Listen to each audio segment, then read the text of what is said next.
This is Gamer 1745, and we're going live here and live actually with Black Ice, Britain this time, tested, working, played a little bit of it for like a month or two in the game a few hours ago. So this should all be working just fine today. And we do have radar here. Currently, Britain does have radar. So we'll be starting recording an episode in a few moments. And hello, Mason. How you doing today? We're going to be on His Majesty's service. You've probably heard Sean Connery died today, or at least within the last 24 hours or so, which is, of course, sad news. I'm doing well. Yep, 90 years old. Sean Connery. I got the news on Twitter and even the official James Bond 007 account from the producers of the movies acknowledge it. This is going to be purely me playing. This is not a multiplayer game. Sorry, Mason.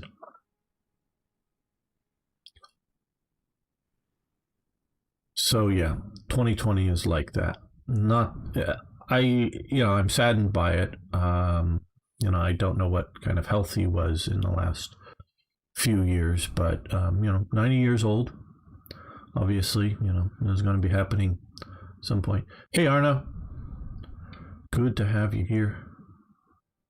But this sort of sad day with that.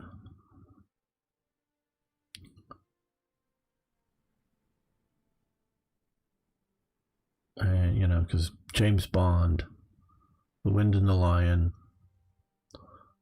Hunt for Red October,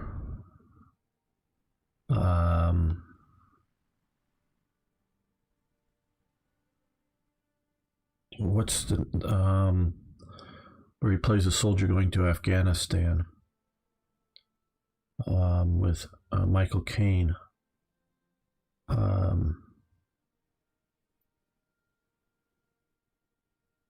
Christopher Plummer playing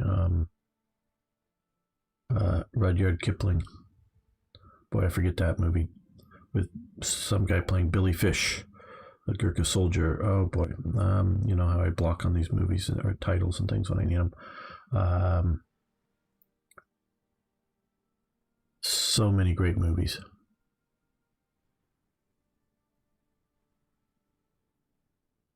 Bridge Too Far, absolutely. I don't know if you've heard, but Sean Connery died. Harry. So, yeah.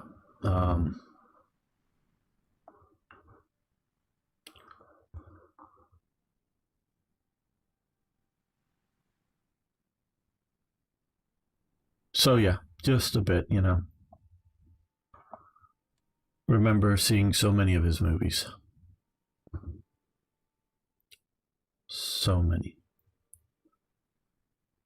Okay.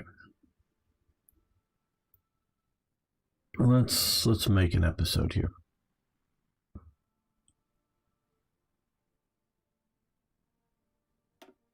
Welcome back, fellow armchair generals. This is Gamer 1745 here with the start of a new series. As you can tell from the title, it is Black Ice. Britain. We will be playing a somewhat historically based, I presume, campaign as Britain. Here, they've made a lot of changes since last I played Black Ice, and we're going to see how it goes. So just before playing this, now go whoever you are. I presume old age, Ari. Just those of you watching later, of course, this is the day that we heard that Sean Connery died. Okay, well, very interesting what they've done with research here. Okay, so Britain has two all-purpose research tabs, but then others that have limited research. This is a fascinating idea. To some degree, I would say they're bringing back the old research companies. I never played it, but I've seen some stuff about it from Hearts of Iron 2. So here, this Sussex research slot. You can see these are restricted, so we choose from these three. So you'd want to do these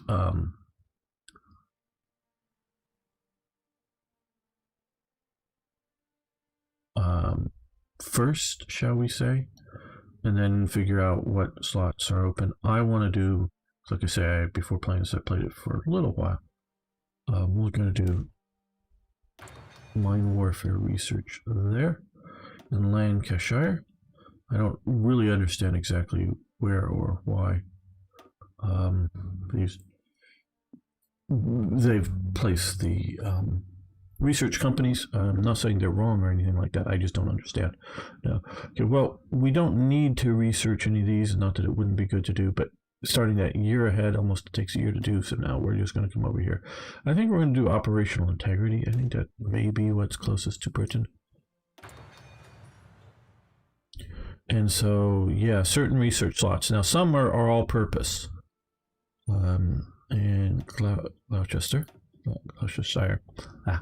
Okay, and as you know, I'm more of a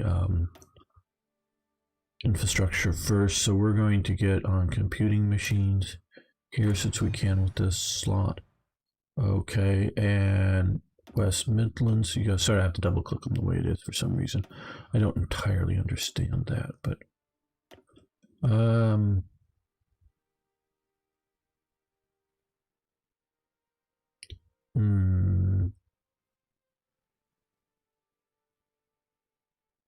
let's go after heavy artillery.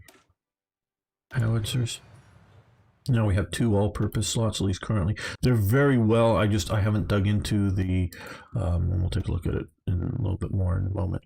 The national focus probably giving us some more things, and who knows what it will be, whether general purpose or specific ones. We're going to come over here and go with, I think because we may be facing German bombing and other reasons, I think we'll go with dispersed. Britain did have a bit more of a dispersed industry. It was the US and the Soviets that did the concentrated industry. I know that. Whether that would line up exactly with whatever. Okay, so we go there and we have average tariffs, massive navy, large air force, lacking army strength, which is a negative, and Commonwealth research affecting various elements, as you can see here in research technology. Hello, LPRCN 2, how you doing today? Yeah, it's been a while since I played it because I rage quit last time over 2 issues, and we'll see if those issues are still in the game. One we won't maybe really see is the trade range for nations was cut down so that Romania, I don't think it was the purpose of it, but so that Romania couldn't trade with Germany, and I objected to that. That alone wouldn't have gotten me to rage quit. It was the overwhelming effects of trying to invade the Soviet Union with Germany. Not that there was effect, but the overwhelming effects. And you can look at my last play through my testing there. Okay, well, we can zoom out here. I love this. I actually think it was Black Ice that influenced them to do this zoom out one of the Daniel played Black Ice and was having trouble navigating around it all on a live stream. Maybe I wish they would do this feature for research, because we have this, but one thing, yeah, when you come all the way over here, you get the date again, but on, I don't know, like some of these naval ones that I'm in here, what year are we supposed to be, looking at, kind of thing. Yeah, I know I can come over here and check 1936 and try to keep it in mind as I go along here, but it would be better if I could just zoom out. That would be a nice thing. Okay, so we have a lot of this. We won't be going through all of this, obviously, right now at once. But just to sort of go, steady as she goes, which will unlock either global defense or home defense, mutually exclusive. War with Germany, commando raids. Fund the Irish Home Guard, Irish Expeditionary Force. I don't know. I'm trying to figure out which one is maybe the more historical one. Ready the Commonwealth. Support Spanish Republicans. I think there may be been very little covert stuff going from Britain, though Britain was part of the general neutrality patrols and trying to keep the war from spreading. So I don't know technically which one is historical there. This type of alt history, if you will, and again, like I write off, I don't know which one is motion of no confidence. Neville Chamberlain is current country leader. That may be more historical. It's obviously a caricature of Churchill there. This type of alt history, is whichever one might have been.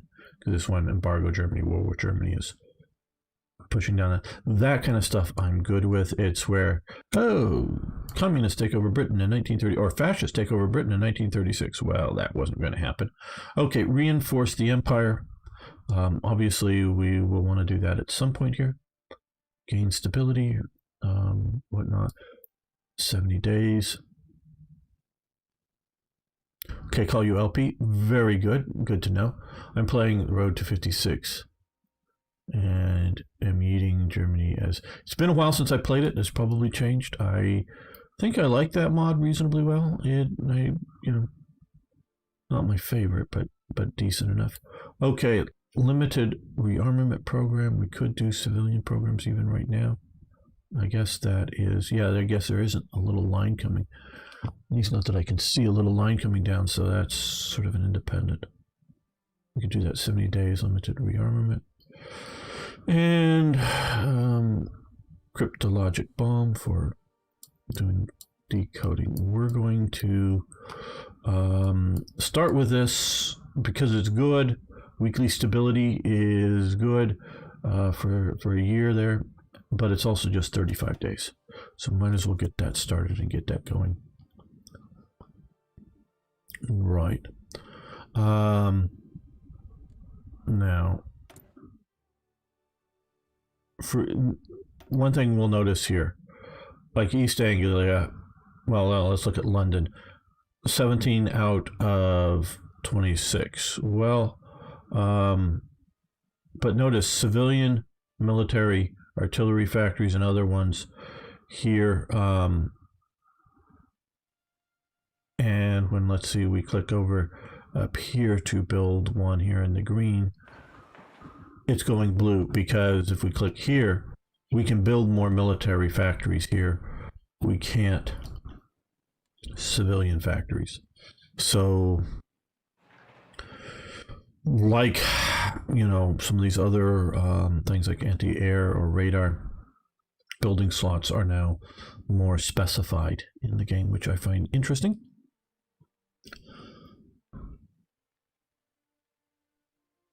I don't know if they've removed conversion out. No, I normally don't do converting of things, converting of factories from civil to military, because normally when I'm playing, even if I've more or less filled up Germany, I can build in occupied territories or whatever enough and just continue to expand more than need to convert. But so I don't know how that works. If I want to convert my factories from one to the other, but just an interesting thing there. Okay, now let's look at production of equipment. Now we're going to come down and do the easy thing here. Well, first we're going to move you up to here, you up to here, because we want to get you guys done first. Now I've gone down to just 3 slots per ship. But we're going to make sure once you get one ship done, focus on others.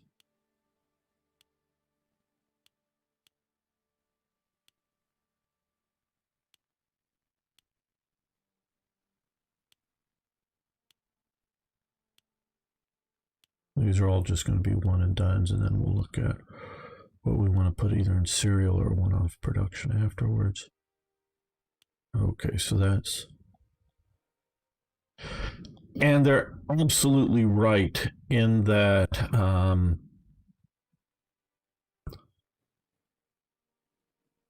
especially with the technology of the day, you can't rush.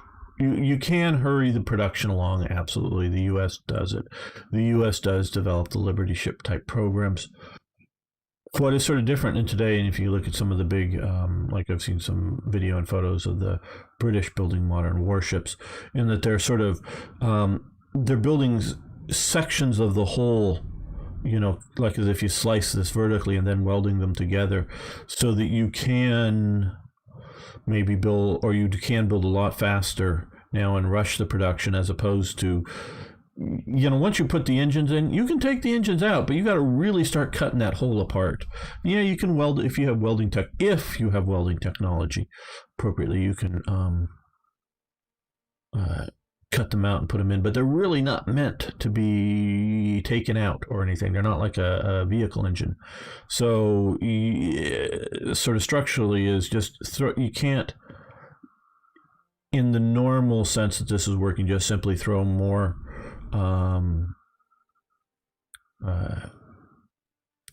factories at it and rush it through here. Obviously, we're going to go from January 1944 to June 1940 with, I presume, doing 3 dockyards. So where it really is the difference is the long-term planning for big things like battleships and carriers and whatnot. Now, hey Darren, how you doing? Good to have you here today. Okay, we need to look at logistics. Okay. As per normal black ice, they've got lots and lots of various equipment types.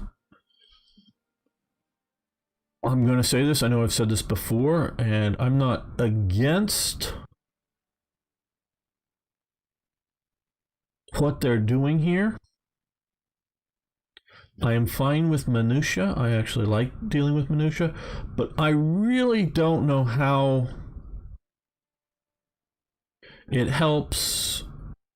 I mean, for, I guess, immersion, pure immersion, there's that, but how artillery tractors versus artillery trucks, basically. Now, if you're talking, and I don't, quite honestly, as I'm sitting and thinking about it, maybe they have later tracked versions of these things.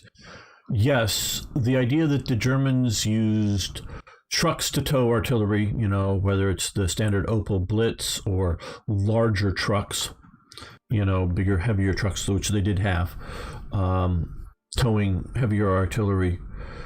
That versus the various prime movers, you know, the unarmored half tracks that they had in the East. Those two things do matter differently, even if both, you know, a big heavy truck and a big heavy half track both can pull the same heavy artillery piece.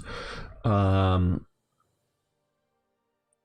know, it's more the idea that on the Eastern Front, with the conditions out there, plus other areas of the world, having a half track works better. But the idea that I need to specify regular trucks and heavy trucks, I don't know, because, you know, just have more trucks needed to tow heavy equipment because of more ammunition. So then we also have transport trucks, and then we have light vehicles. These are the, oh boy, let's see, nope, gotta come over here. What are these called again? Oh, Ostentilles, that's right, which is a little car. It was a fairly little car that they did turn into a little very light truck. So think of this as a small car that they've just put on a little bed in it, you know, that had been sort of a tight, very tight 4-passenger car. And yeah, that is a little thing, sort of equivalent of a Jeep, basically, but without maybe the good cross-country performance. So yeah, you know, but yeah, see, like here, Lloyd carriers, which is this is the maybe even Bren gun carrier. Then you go to the Bren gun carrier, and then you go to the universal carrier, all based off of this. Yeah, this versus this for sort of.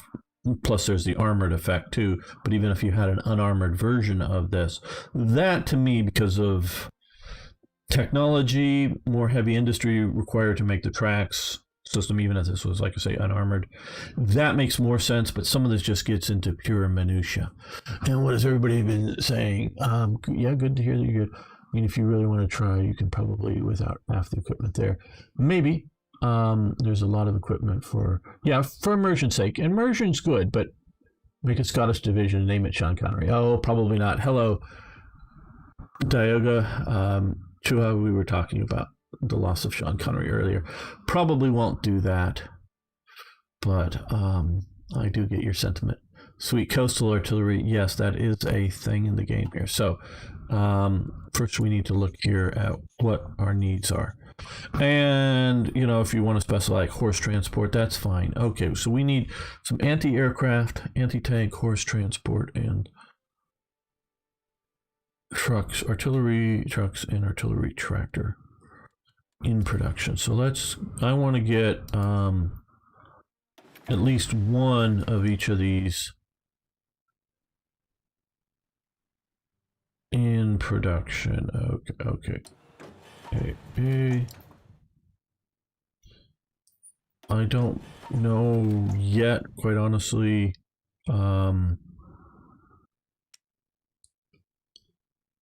The scale. Some of this equipment will be needed, whether we need lots and lots and lots, like with World Ablaze, man, you've got to pump out lots of artillery. That was always sort of fighting to catch up, was to have enough artillery.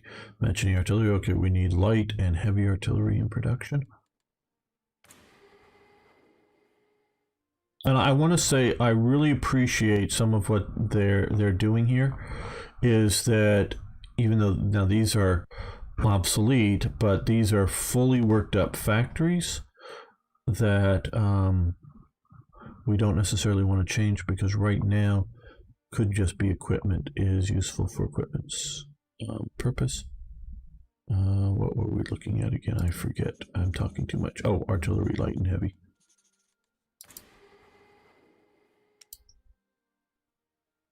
Okay. I guess it's light and heavy, as opposed to I see medium there. Yeah. Put those in production.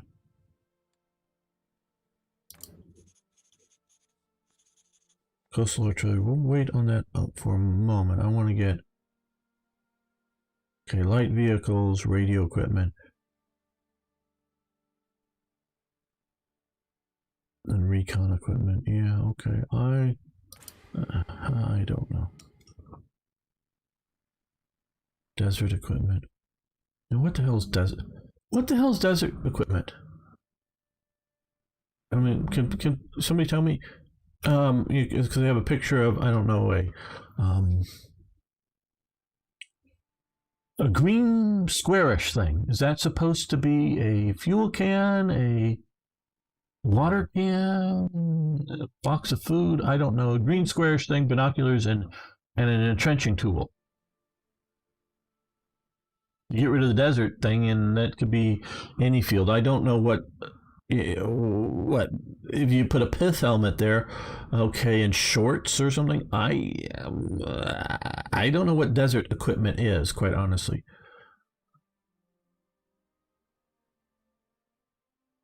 Infantry division is 4 coastal artillery brigade. Yeah, there's probably some. It's a box to put in the sand. Put the sand in. Maybe. I don't know. See, yeah, I don't know what desert equipment is. We need recon equipment. Where radio equipment is in here somewhere. Now, radios I get as a separate thing, because radios are one critical to really improving combat capabilities, because we can look at the idea that this, I'm just stating some generalities here. A lot of time during the the Soviet Union, especially like pre-war, platoon commander tanks, the tank who's in charge of the platoon in the Soviet armored forces, he had a receiver radio in it, I think, was sort of the standard thing. So he could get a command. The sort of like company commander tanks would have a sending and receiving, meaning he could hear what maybe the battalion, maybe not tank commander, but a battalion radio truck or whatever could tell him, could send him information, and he could broadcast to his different platoon commanders what to do, so he could send and receive. The platoon commander could just hear what he was supposed to do, and then the rest of the people in the platoon would either just be given orders, hey, I'm going to use American titles. Bob, you stay just behind and to the left of the tank. I was thinking about using Russian type names, but gave up quickly on that. Sam, you stay just behind and the right of my tank. Sort of like creating a little arrowhead type 3-tank wedge or whatever. I don't know how many. In the beginning of the war, Britain had a 3-tank platoon army, set up.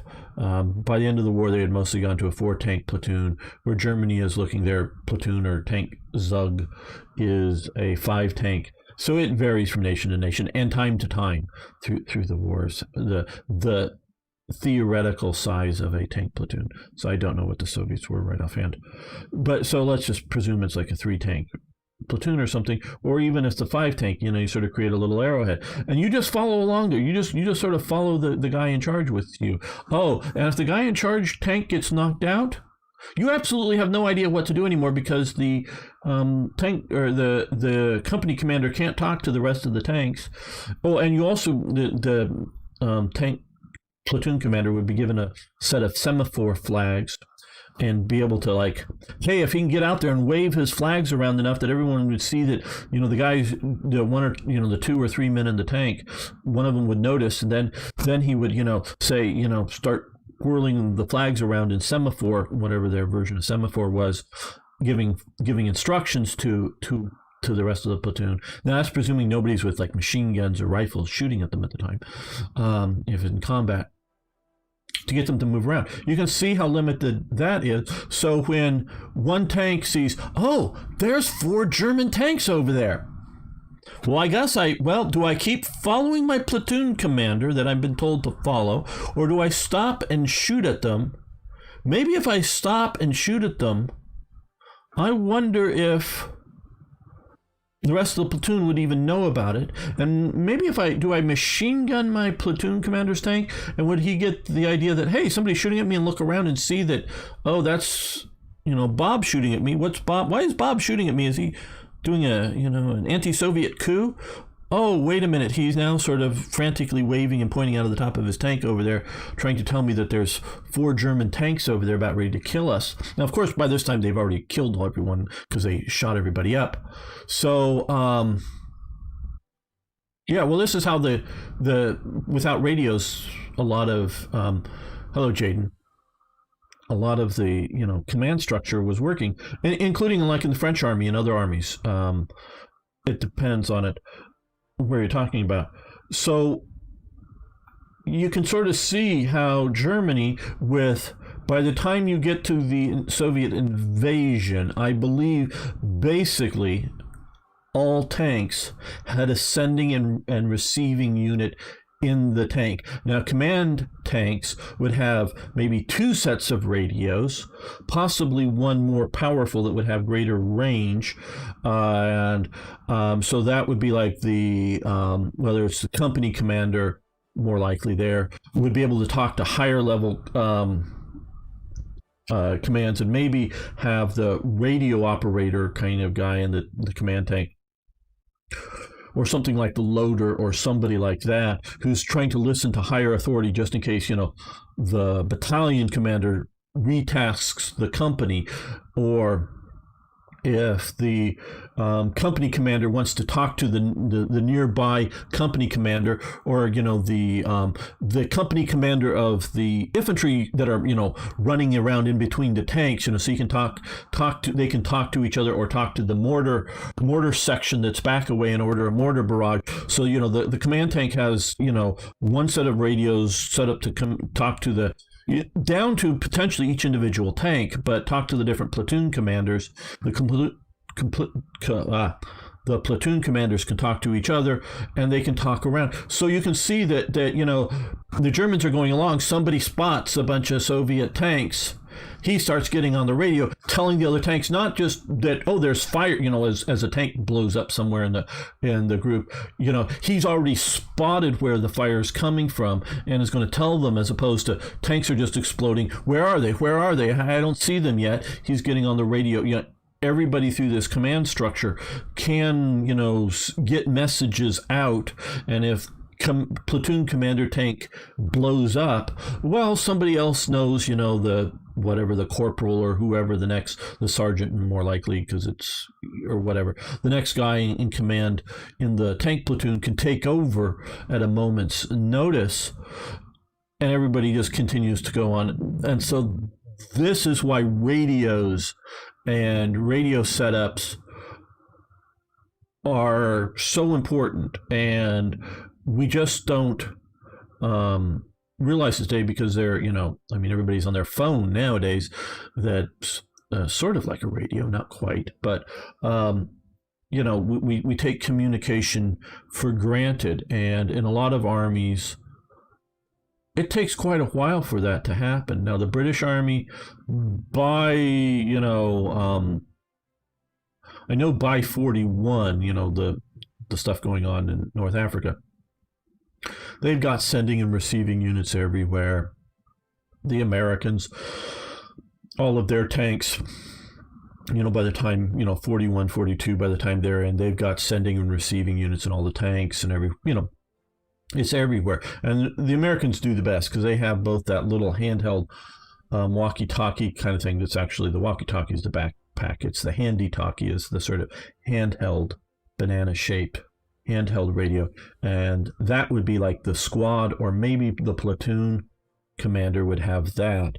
The times either the platoon commander would have a guy with a backpack radio behind him, and definitely the company commander would have one or two backpack radio guys following him around, again, to monitor different channels, higher command authority channels,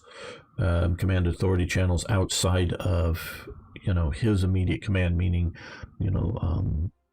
calling in the artillery or whatever, and then another guy next to him that would, within his company, because you would have like the mortar section, well, they'd have a sending and receiving unit just to you need the 60 millimeter mortars to shoot somewhere, or the heavy machine gun element of the company, we'll move your machine guns now from this hill to that hill, and so they, without having to use runners, he's commanding up and down through his company command section. So you can see how important radios are to being an effective organization. And of course, America, by 1944 or whatever, is doing it better than anybody else in the world. They both in technology and getting it out there, meaning having enough radios out there. But so that this I get as being a separate thing. Recon equipment, okay, a flare gun. Flare guns are common for everybody, because like if you have two platoons, regular platoons, one platoon is setting up, going to machine gun the enemy. They're over there by that brick wall. Okay, you start machine gunning them and rifle shooting at them, and you're keeping their heads down, and the other platoon moves around to the flank. and you may not quite really know when they're going to get to where they're going to go. And because, well, radios don't always work, and also most armies don't have platoon level radios, is, oh, well, when I get up near ready to assault, I'm going to shoot a red flare up into the sky, even in the daylight, because you'll still see it. And that means to stop shooting, because we're going to be rushing them. We're going to jump up, throw hand grenades, go flat. They're going to go boom, and then we're going to rush right in there, and we don't want you shooting us anymore. But to coordinate, to stop fire with this, from firing to stop fire, that kind of thing was common way down. So flare guns are everywhere. Yeah, binoculars are recon equipment, but trust me, platoon commanders would love to have binoculars if they're available. Cameras.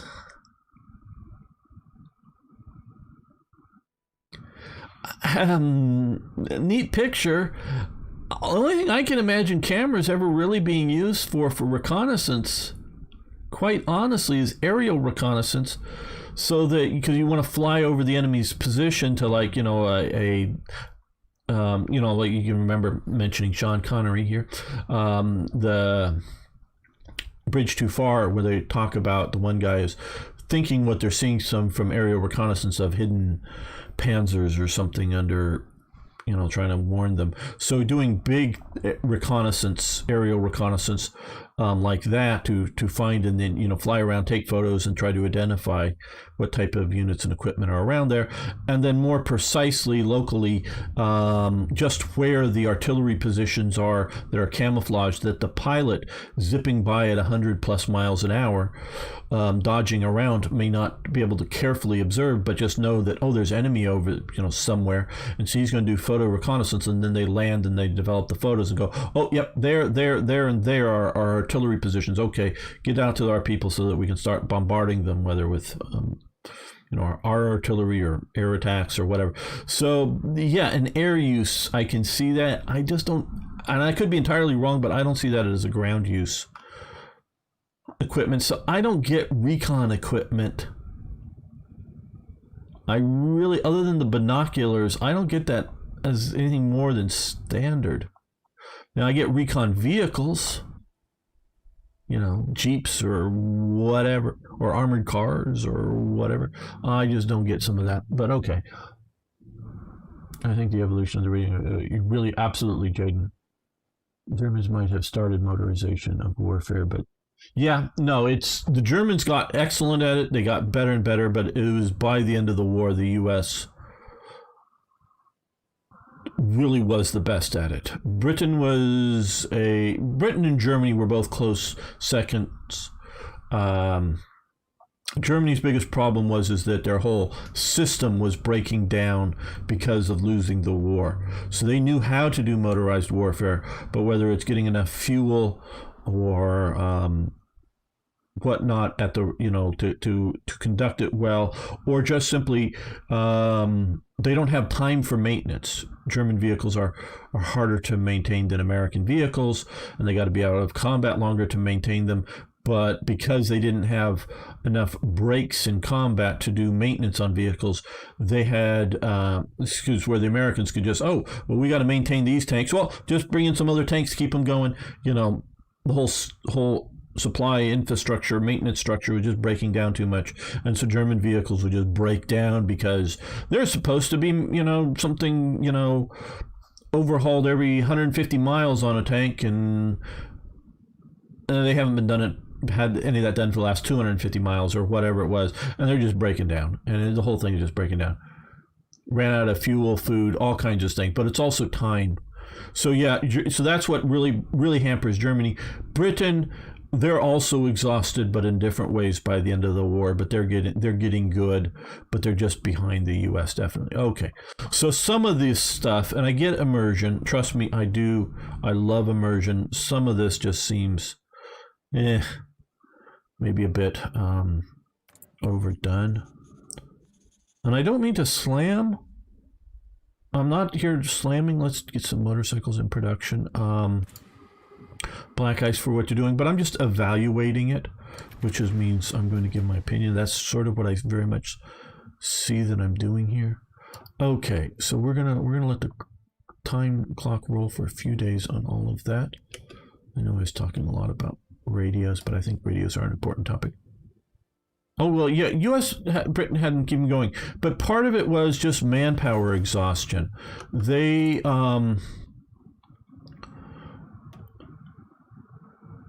their forces were tired, shall we say? They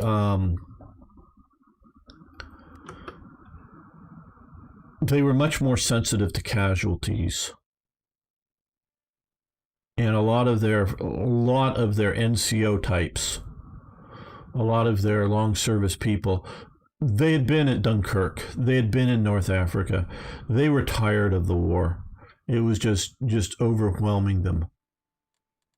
I wanted to give this a couple of days to see what we may be. Okay, well, yeah, I was playing it before. More things are popping up that we need to do. Okay, more coastal artillery, more infantry equipment, machine guns.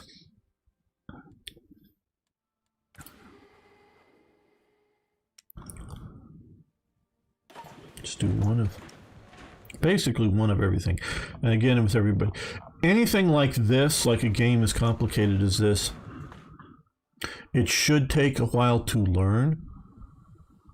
Meaning your first playthrough, which this is my first playthrough with this. Well, we can do desert, I guess, and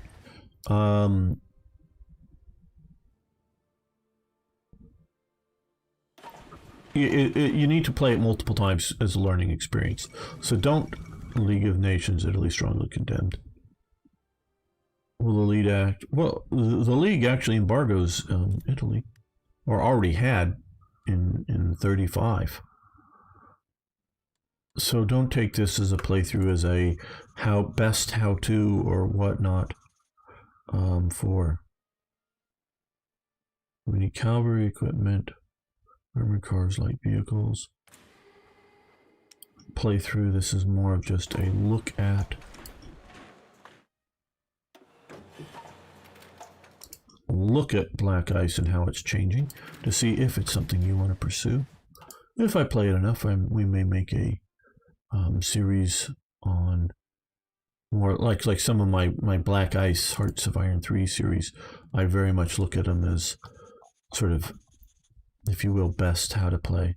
Okay, so long as we're having green here, we're at least supposedly making more. We use mechanized and tankettes. Okay, I'm not absolutely sure in 1936, not absolutely sure, but I don't think they were using tankettes as this game does. And it was the Cardin Lloyd tankette that basically was seen as a failure. This is it's a Cardin Lloyd Mark whatever. They went through several marks. Obviously that says Mark 6, but went through multiple marks of this, and that is sort of a classic sort of tankette with a Vickers machine gun mounted in the whole limited traverse. I don't know what they're thinking needs this. Yes, the British may have had some laying about still in some of their inventories. They were very much looking, which I would call this a tankette because it's just a 50 cal.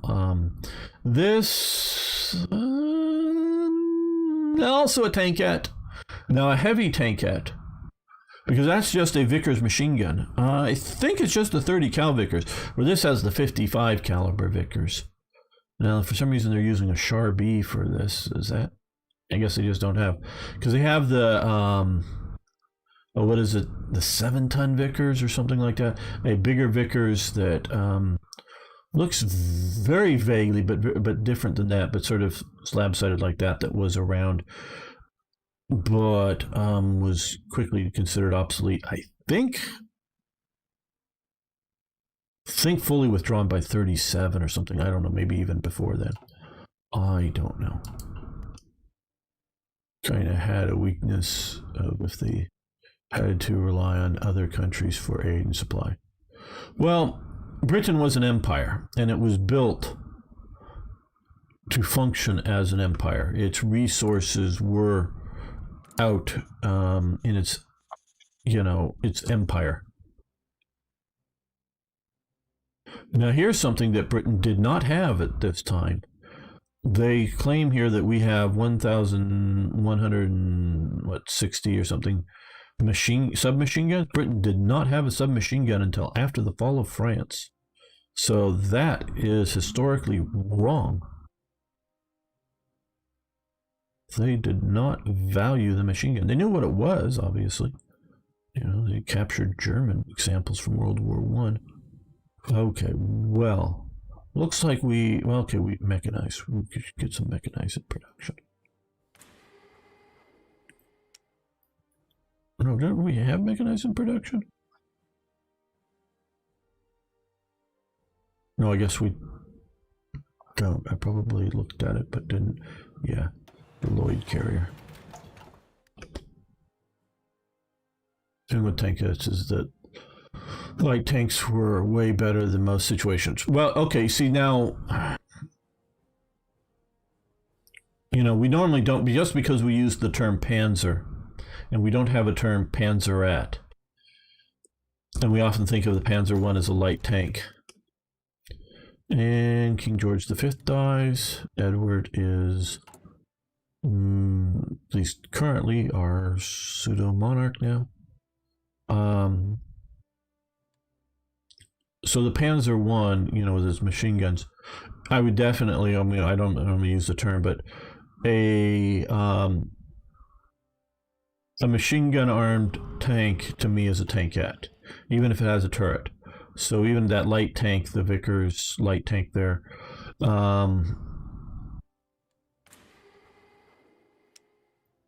sometimes these don't appear up. Yeah, this thing I would still sort of call a tankette.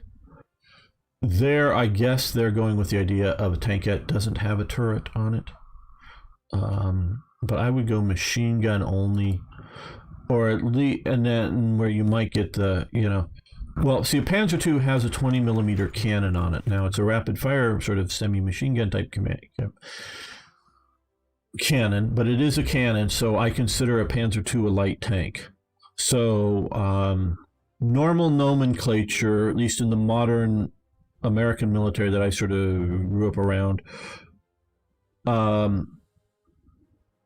anything sort of like 15 millimeter and above is a cannon. Below 15 millimeter, so 12.7 for the 50 caliber, both American and Soviet, and the 14.5 millimeter Soviet machine gun were machine guns. So that will include the 55 caliber Vickers water-cooled machine gun as well. Those are machine guns. 15 millimeters and above are cannons. So if it's a cannon-armed vehicle, I consider it a tank. It can be a light tank like a Panzer II, or it can be a heavy tank like a King Tiger. Those are tanks. Tanks really, at least once you get out of World War One, should have a turret. So tankettes can have a turret, so long as they only are carrying machine guns. They're still, in my opinion, tankettes. So like the Stuart M3 light tanks, those are light tanks because they have a 37 millimeter gun. The Kingdom of Italy abandons the naval treaty. Benito Mussolini announced today the Kingdom of Italy would no longer consider itself bound by the naval treaties. Now, yeah, the most developed British armed forces is the Navy with them. Okay. I'm not yet ready to make the decision on whether we're doing this, but we're probably going to go global defense. We could reinforce the empire, gain stability. That would be nice. War support's down, but stability is good. And I would agree that there wasn't a lot of support for just going to war somewhere. Limited rearmament, that would be nice. For civilian factories, so we'll do that.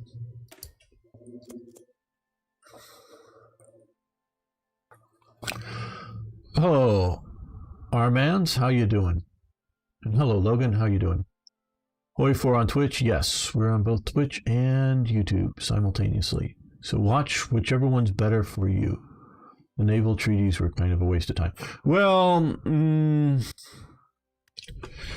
I think it probably would have been better for the world if they had not been there, but that's a debatable thing. What is a tank, in my opinion? But yeah, like you're saying, Jaden. Yeah, just because once you get to a cannon, whatever, however you define it, but I would define a Panzer II as a cannon-armed tank. It's a tank.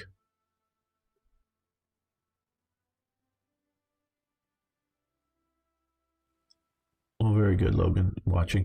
And yeah, this is really my sort of first time playing this modern of a version of Black Ice. English commies, the communists outside the Soviet Union are fixated on attempts that have been made to destroy the Soviet Union. Henry Poulet, General Secretary of Britain's Communist Party, says that the trials in Moscow represent a new triumph in the history of progress. Does he mean the show trials, I guess? I don't know.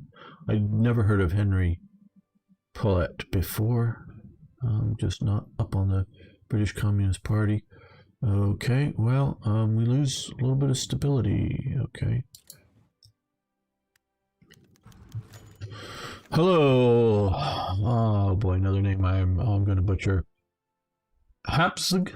I'm sorry. Granddad was in London during the Blitz. A bomb once fell through his roof while he was hiding under the kitchen table, but it didn't. So very good to hear that it didn't go off. I mean, yes, very good. Okay, the Empire of Japan also abandons the naval treaty. Well, hey, thanks for following. Very much, people. Thank you for following, and you can also hit that subscribe button if you're on YouTube. Okay, we're losing political power here.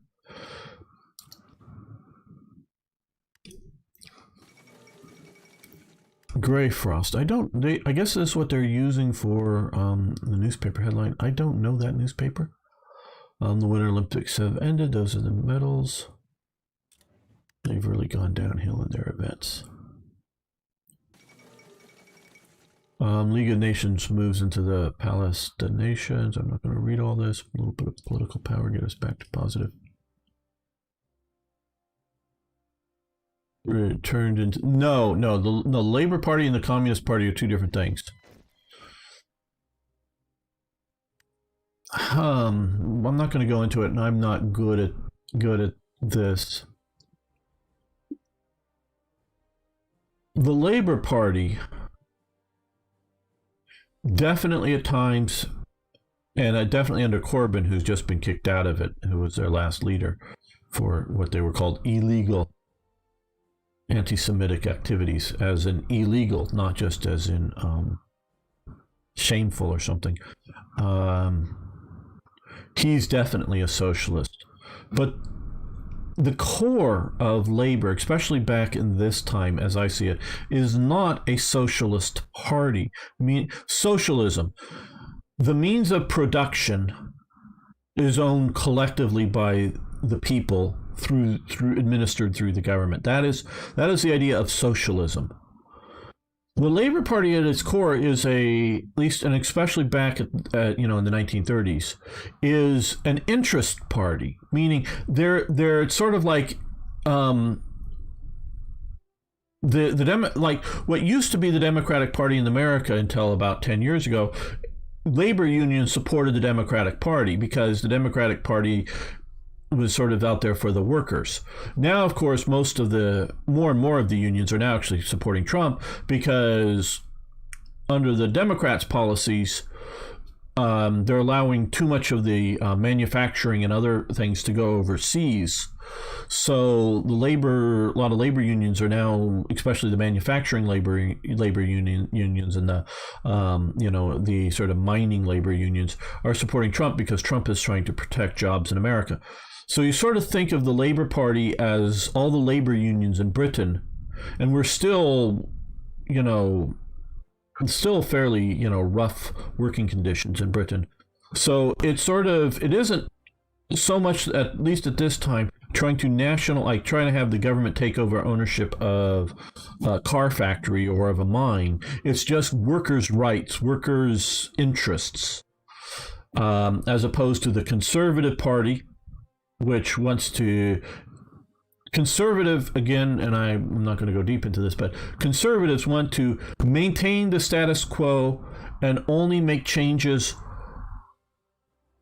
when necessary. That's sort of at heart conservatism. So a conservative party in Britain and a conservative party in America may have very different views because they want to conserve two different status quos. So that is, conservatism is just being conservative for your nation. The other major party in Britain had been, and still was sort of at this time, though Labour's rising up, is the Liberal Party, which is nowadays gone intersectional and wacky, but is sort of it's sort of like the Republican Party in America, especially at this time, in that they are, much more liberal in their policies, much less central control and whatnot. So those are the three parties that really had seats in Parliament: Conservatives, Conservatives, Liberal, and Labour, and that kind of thing. And you see where I'm not sure in 1936, but sometime in the 30s, Churchill has left the Conservative Party and has gone over to the Liberal Party. So it's not, conservatives and liberals, weren't, completely different or whatnot at the time there. And it just confused me sometimes. Oh, yeah. My great-grandmother sent him as an evacuee straight after that. Yeah, I'm sure that there were evacuees out of the cities. And then, of course, there were evacuees out of Britain entirely to places like Australia, Canada, and whatnot for getting kids out. Okay. Yeah, we're trying to build up some more political power.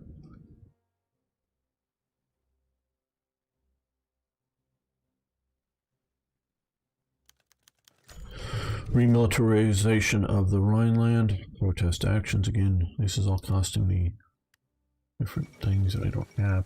Remilitarization of the Rhineland. What pictures? I have lousy pictures.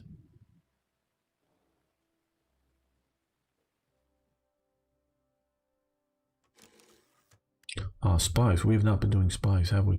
I should do that. Okay, an infiltrator. Infiltration effectiveness. That looks pretty good. Oh, we do have a double agent.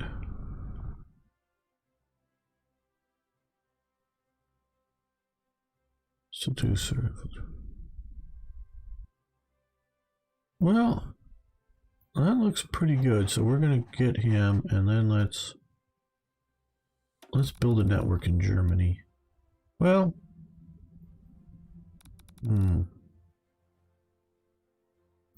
where should we build a network?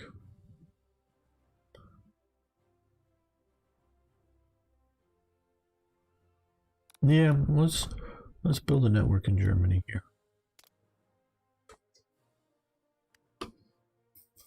We'll get that soon. Longer effects of winter heating. Yeah, spring is coming up. Don't know quite. Let's see. Allied Anger 1. That's maybe them coming into the Rhineland. Steady as she goes. Good. Edward is our current monarch. Okay. Thank you, thank you, thank you, Black Ice. Thank you. Because, and the big thing I'm thanking them for is that we're starting with some military staff. Now, I could have seen a Supreme Commander, but at least we have head of the Army, head of the Navy, and the Air Force already in existence. We already have some ministers in their jobs, so we don't have to start with a clean slate. I hate because they gotta know better. I mean, I know they know better. Not they gotta know better. I've talked to them. The developers know better. They should always start with a full set of minister types. Now, I could see maybe something like with the U.S. in 1936. Does it really have? Because it doesn't. It only the United States only has an Army and a Navy in 1936. The Marine Corps is part of the Navy, so it doesn't have the Marine Corps is just under the Navy, and it's the Army Air Corps. Now, by the time we're talking, 1942, 1944, the Army Air Corps is almost a separate thing. I mean, there's significant uniform changes. The eagle on their hats are different, but they're still called the Army Air Corps. They don't become the Air Force until post-World War II. They don't fully get out from, and of course the Navy also in the U.S. and Britain and Japan and other places has their own air arm that is, and especially like the U.S. Navy's air arm, as you call it, the U.S. Navy Air Force, if you will, is larger than many nations' full air force. It's a huge air force. They're carriers and land-based, and seaplanes and float planes. It's a huge endeavor.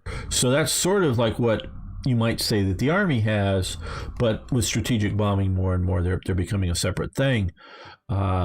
So you might argue in some of these nations, and especially in 1936, you might very well, even in Germany, be able to argue not to have a tank designer in place, and definitely in, I don't know, well, yeah, even maybe Poland or whatever, some of these nations like Hungary or whatever, you wouldn't have a tank designer in place in 1936, but you would have some of these other things filled, and you would just use your political power to change them, because if you want to make changes. So maybe your ministers or your head of your army sucks because that's who was there, and it could actually be like we're having a negative effect from Edward here. You may have a negative effect in some of these positions, and you want to change them as soon as you get the political power to do so. I'm not arguing that you should have like the super staff as best you can at the start. So I love mods that ignore political ideologies in 24. Not until 47. Yeah, okay. The U.S. Air Force is the largest Air Force in the world. The USN, if I remember correctly, was the second or third. Yeah.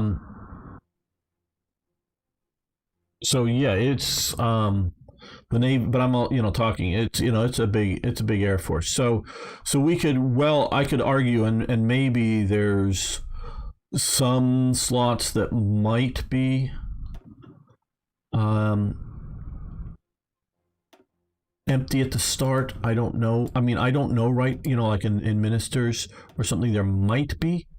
I don't know. And like I say, with some nations, maybe you don't have something, but I would mostly have slots filled.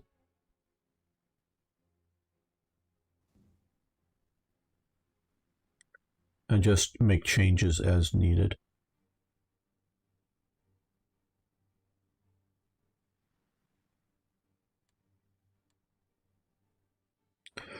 Italians are pushing into Ethiopia, but I like what they're doing with that.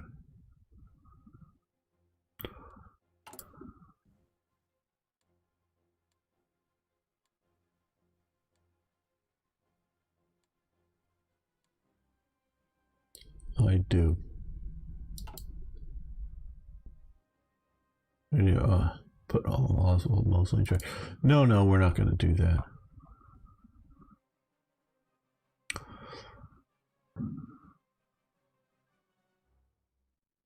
Well, I think we're going to end this episode, not the live stream, but the episode here. I want to thank you all for watching. Thanks for liking the videos. If you haven't already, please subscribe to the channel. And I'd love to hear your comments, corrections, tips, suggestions. Please post below. See you next time for more Hearts of Iron. Okay, I'm going to save this, and I'm going to grab a Coke, and I'll be right back.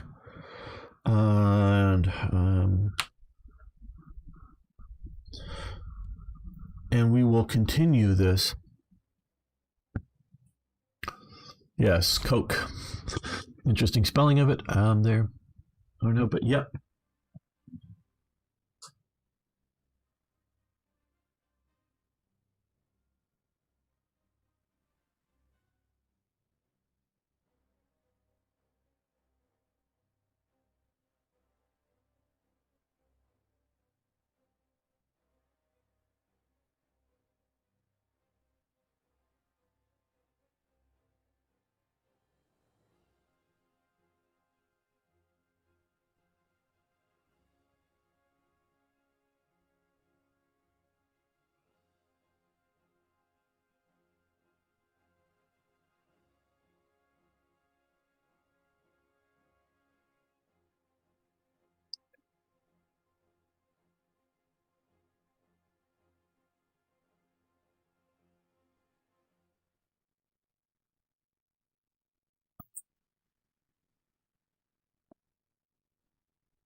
Well, on Mosley, I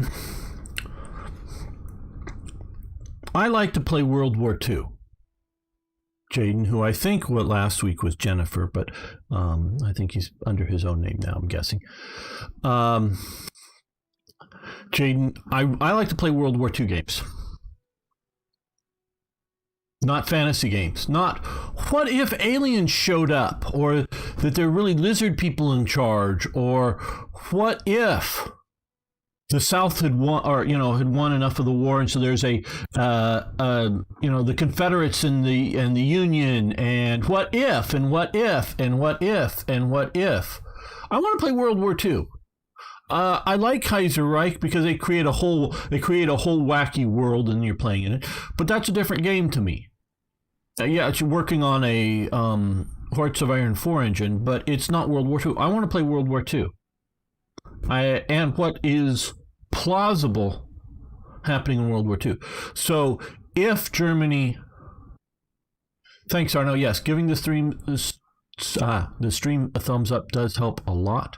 Gets more people to get it shown up by YouTube. So please do. So I've been collecting material on Mosley and the BFU because I want to use that material for if Germany occupies Britain, these are the collaborators. And so, you have collaborationists and they'll work. I would never have them in charge, as the idea of ministers under, Britain. Now, if you're setting up Britain as a puppet of Germany, then yeah, Mosley and some of these other people as ministers. Absolutely. Because Germany's putting them in charge. But not because they somehow get in charge. Now, if you want to play fantasy games, great.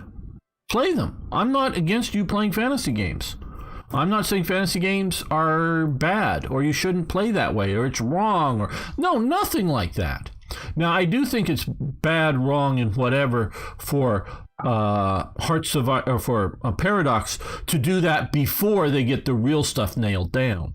Do the making they're doing so much alt history with all their DLCs, partially because so many of their players are EU and Vicky and whatnot players, and they're just wanting to play EU 20th century and play weird fantasy stuff, where I want a World War II game, get that locked down, get that good, then you go on ahead and build the fantasy stuff. That kind of thing. Just joking, I didn't mean... No, you're not ticking me off. I'm just trying to explain why I play, and I'm not upset. And I'm not upset at people making suggestions, because I want to hear what viewers want to do, but my love of these games, not just Hearts of Iron, but of these games, is that it's World War II. And that's just sort of where it is. Just trying to explain to you and the rest of the 27 some viewers between Twitch and YouTube why I play these games like this. And yep, someday we'll be back to Kaiser Reich and playing that again. And what I like about Kaiser Reich is they sort of made it's a wacky world, but they sort of made a world that holds together.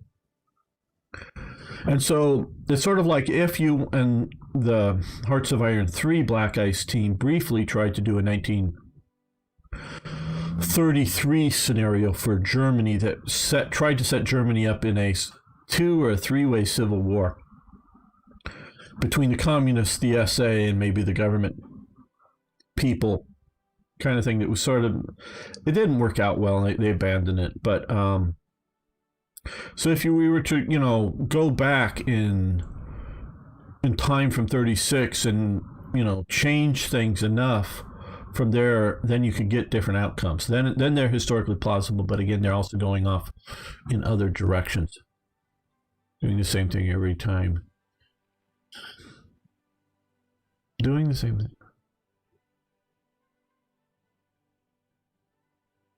I know that's what people say, and to some people see that, but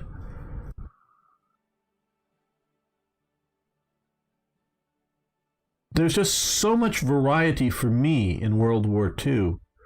It's more, quite honestly, it's more the bad AIs that keeps it the same thing. Too easy, too hard. I don't know. I've yet to get bored with it. Well, let's start recording another episode. Welcome back, fellow armchair generals. This is Gamer 1745, and we're playing Black Ice, and as Britain, taking a look at it. And before we get into that, though, hit the subscribe button. We'd love to see you around more the channel, and of course you can give the video a like, and love to hear your comments. Now, here's an interesting comment, just because we're making this live, so some of the live chat is jumped in on this. And they commenting about, hey, you know, put Mosley in charge or something else, and playing the same thing every time gets boring. Now, I've yet to get bored with World War II. But what are your playing experience? Is Hearts of Iron 4 so boring that you need to change it up to put wacky, you know, have the communists or the fascists in charge in Britain or whatever else? What are your views on it? I'd love to hear why you think you get bored with it. Because to me, I can sit and play World War II strategy games forever. And yeah, you know, sometimes, you know, play as Germany, sometimes play as Britain, or it's been more than a year now, but one of my playthroughs of Hearts of Iron 3, Germany goes into Poland in early 1940 instead of 39, and for some reason we either I hit the button wrong or whatever, and we were at war with the Soviet Union. So I just went, fuck it, we're holding the line here with France, and Germany, this is, you know, early, just kept going from Warsaw, and actually I did defeat the Soviet Union. I just in 1940 just kept pushing. Took a while, but kept pushing. You know, what if? And this is a real what if, what could have happened. Because yes, there was the Ribbentrop-Molotov Pact, and what if that didn't? That isn't a certainty. Molotov-Ribbentrop Pact, Ribbentrop-Molotov, however you want to say it, isn't like always going to happen. Because if you know anything about the pact, and I'm not the greatest expert, but while Ribbentrop was in Moscow, there was a very high-ranking, and talking to Molotov, the foreign minister of the Soviet Union, there was a very high-ranking diplomatic mission that had traveled up and around and whatnot to get to the Soviet Union, of like a British admiral who was there as a diplomat, and a very high-ranking French person. I forget. I've made a mod for the stuff, and I forget the names.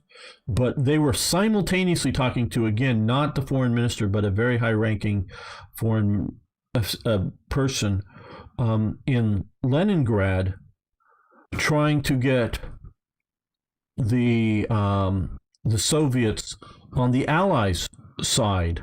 Or, you know, this is before the war starts, because this is before the invasion of Poland, but they're seeing, you know, what happened to Czechoslovakia, and it's trying to get the Soviet Union to be on the side of the Allies instead. And they didn't know, neither of the team, supposedly, at least to the best of our knowledge, knew about the other. Meaning Molotov did not know that the British were in Leningrad, and definitely, I'm to the best of my understanding, the British and French team did not know about Molotov being down in Moscow. These were going on simultaneously. Stalin wanted permission or agreement or whatever you want to call it to be able to take the Baltic states. And I don't know if wanted to be able to take the Baltic states, maybe Finland back, because it had been part of Russia. When the we'll call the Allies team was asked about that, they said no way, we won't support any Soviet expansion, and only, I think, support the Soviets going in to help Poland because this was after Britain had given Poland guarantees of defense. Only after Germany attacks Poland can you go in, but you won't get to take any territory away from Poland. You're just going in to defend Poland, but you can't take any of the Baltic states. Ribbentrop says, yeah, sure, you can have, well, I'm sure they're talking back and forth to Hitler. Well, we'll take Lithuania. You can get Latvia and Estonia. And you can get half of Poland, which includes, well, at least this part. I don't know so much about, but this, and, well, not that, but more down and through here. It includes all of this. You can have all of this. But Germany gets Lithuania. And because of that, and I don't know quite honestly. I mean, I'm not saying it wasn't. I just don't know if anything was said at that time about Romanian territory. And I also don't know what the status, I'm pretty sure the status of Finland was also going to be in the Soviet sphere, though Germany does sort of covertly somewhat help the Finns fight off, not sending any troops or anything, but send some material supplies to fight off the Soviets once the Soviet invasion goes badly. So that Finland was, I'm pretty sure, in the Soviet sphere under Molotov Pact. So Germany says yes to this. Well, Britain could have said something different. So this is maybe not quite a coin toss, but these were both going on at the same time. And, had the Allied team been a little more pragmatic, they might have got, because Stalin doesn't trust either side. I mean, he doesn't trust any of these people out here, but he definitely doesn't trust Hitler. This isn't like, hey, Hitler's going to be my best buddy. No, this is more pragmatic, what we can get out of this. Now, what happens, of course, is Germany does very well very quickly and takes this part of Poland. And they meet up and they have a parade at Brest-Litovsk. There's a famous photos of the parade. It's a small little parade, but there's General Guderian standing next to some Soviet general on the stands there. This happens. So this is where they meet up. Well, Germany doesn't withdraw from this part of Poland.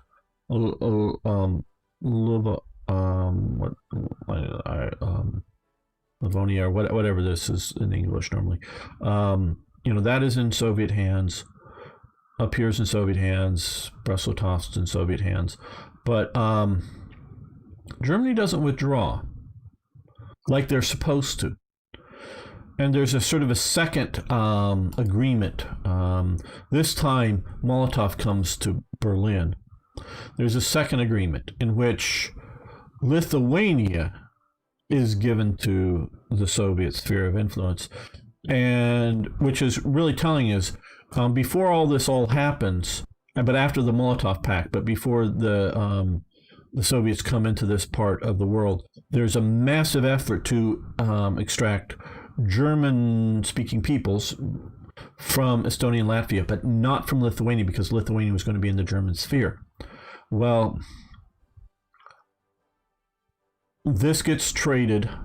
Lithuania gets traded for this part of Poland. It's the states. I hate the state mechanic, but it doesn't quite work out. But so, and it wasn't just this one area. It was sort of probably like this bit. I don't know, maybe not so much. But some of this area that was, because I think this area here was supposed to be, not all the way in Krakow, but just sort of these provinces were supposed to be in the Soviet sphere. I think this was supposed to be in the Soviet sphere, but goes into the German sphere. That's why there's an odd sort of state there.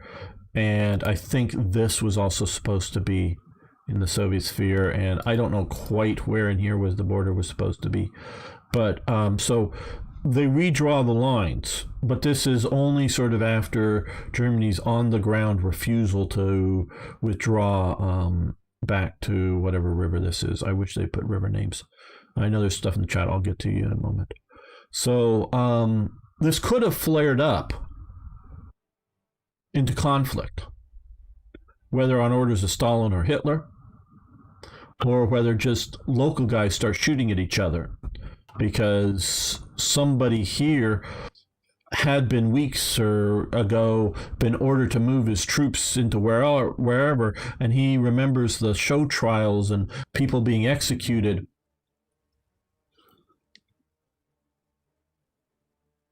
Excuse me. People being executed. Is there really a Minsk here and a Minsk out here? Don't know. People being executed, and God damn it, I'm not going to be executed in the next show trial. I'm moving my forces where I've been told to it. God damn it. And the Germans are just going to have to, give way. And when they don't, and they start shooting at each other because some general or colonel or whatever does not want to be killed in the next show trial, follows orders that are now maybe out of date. He may have not gotten the update orders. The NKVD might not have gotten his update orders to him or something like that. And we could have seen a German-Soviet war break out here. I've just given you a reasonable, maybe not likely, but a reasonable start to a German-Soviet war in 1939, okay, as winter's approaching. That's a reasonable thing. I can draw a reasonable, not a wacky what if Japan had conquered Russia or the Soviet Union in 1936 when they were sparring out, or 37 or whenever they're sparring out. Obviously that's not going to happen, didn't happen, but it's not even a wacky thing. Well, what if Japan takes all of east of Irkutsk or whatever, east of this Bala something river or lake, but everything east of here or something. This sort of wacky that's not likely to happen. This is something that really could have happened.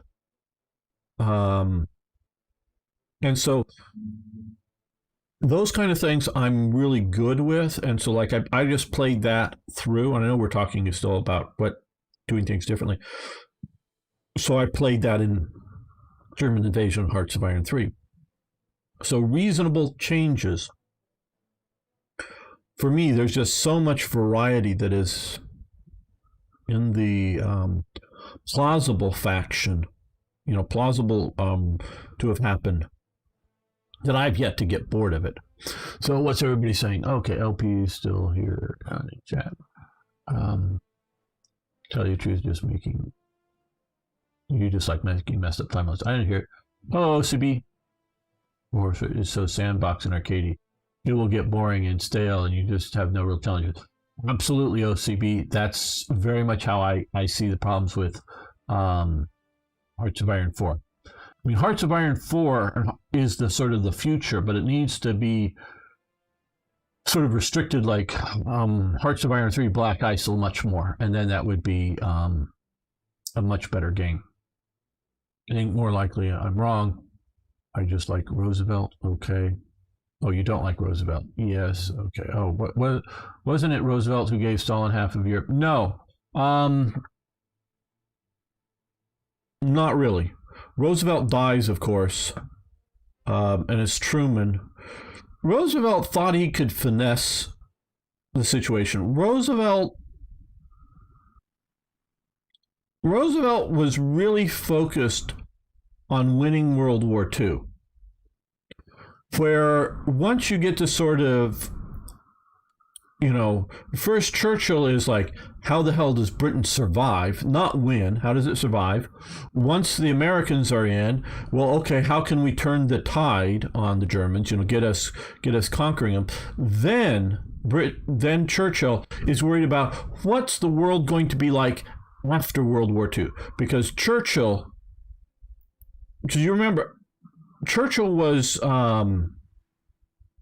basically Secretary of the Navy. He was sort of the civilian, because he's an Army officer, but he was but has a tradition in the Navy. He's the head of the Navy, the sort of the civilian head of the Navy, if you will, in World War I. He's the Lord of the Admiralty. It's sort of a civilian / military type position, because you can't have a military person in that position, but it's sort of the political head of the Admiralty. He's head of the Navy in World War I, and sort of, responsible for the disastrous Gallipoli campaign. But so he's been around in the government positions and saw how messed up the end of World War I was and all the problems it's caused. He's worried about the post-war world. FDR thinks he can sort of finesse things a little bit better and is probably not as concerned about the post-war Eastern Europe as he should be, because, hey, he's off in America, and that's a long ways away for us.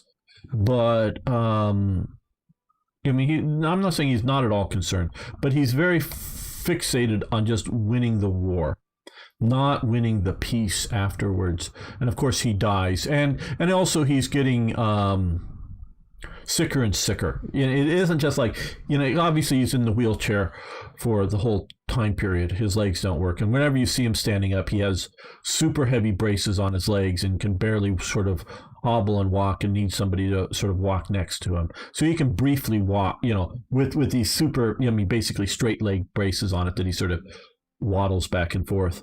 They don't film him walking because it looks super awkward. They just film him standing there, or either film him standing like at a podium, or photograph him standing. But he's basically functioning in a wheelchair through all World War II. But it's in the last, 6 months or so, his mental, his whole, I'm not saying he's like doesn't know where he is, but he's not as sharp as he is, and he's just physically deteriorating, and then finally dies. I don't know the details of the medical situation, but he's just, it isn't like super healthy and then one day he falls over dead. He's declining, sort of like Joe Biden is right now, but even more so. So yeah. Hello, Night Sergeant Huntman. How you doing? Ireland is not a country. It is simply a revolt. Well, that's some sort of truth to that, I think. Bold words for someone in the potato range. In that Ireland, well, as if you look at Ireland, it's sort of outside pressures that finally make Ireland a, if you will, a country. Stalin was keeping Eastern Europe because what an Allied leader wanted. The Soviet Union fought the burnt out of the Axis war machine and suffered the most. I hear you, Darren, but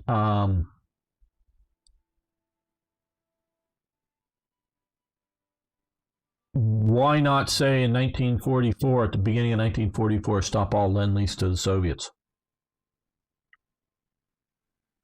Hey, Nagar, good to have you here. That'll slow them down considerably. Won't stop them, but stop all Lend-Lease to the Soviets. Just go, no more fuel, no more aircraft, no more supplies, because they were sending just basic supplies in there. I know there's a lot of oil here, but they were sending all kinds of supplies as well as war material. Just stop it all. 1944, stop it. Oh, Stalin, we need it. We're getting ready for our second front. We need it. We need it. We need it. We need it. To slow them up, to make sure that the Western Allies get to Berlin before the Soviets. That could have happened. Also, Churchill, who is technically at war with Britain, is at war with Bulgaria, but Bulgaria is not at war with the Soviet Union. Churchill mistakenly believes that this is the soft underbelly of Europe. He's wrong about that. But he wants to come in here and invade in through Greece. He actually does take one of these Greek islands briefly, but can't hold it too much, mostly on air attacks. They couldn't keep supplying it. I don't know which one of the islands, but he does take one of the islands briefly and pulls out. He wants to come in here and attack up into here to get to someplace like Bucharest before the Soviets get there. He wants to secure like Romania before they get there. I don't know if they could secure Poland enough before the Soviets get there, but there is a plausibility of if they land, I would say plausible, not likely, but plausible, that if they land down here. Now, also, Churchill is, and I actually knew one of the women who actually parachuted, an English woman who parachuted into Yugoslavia during World War II.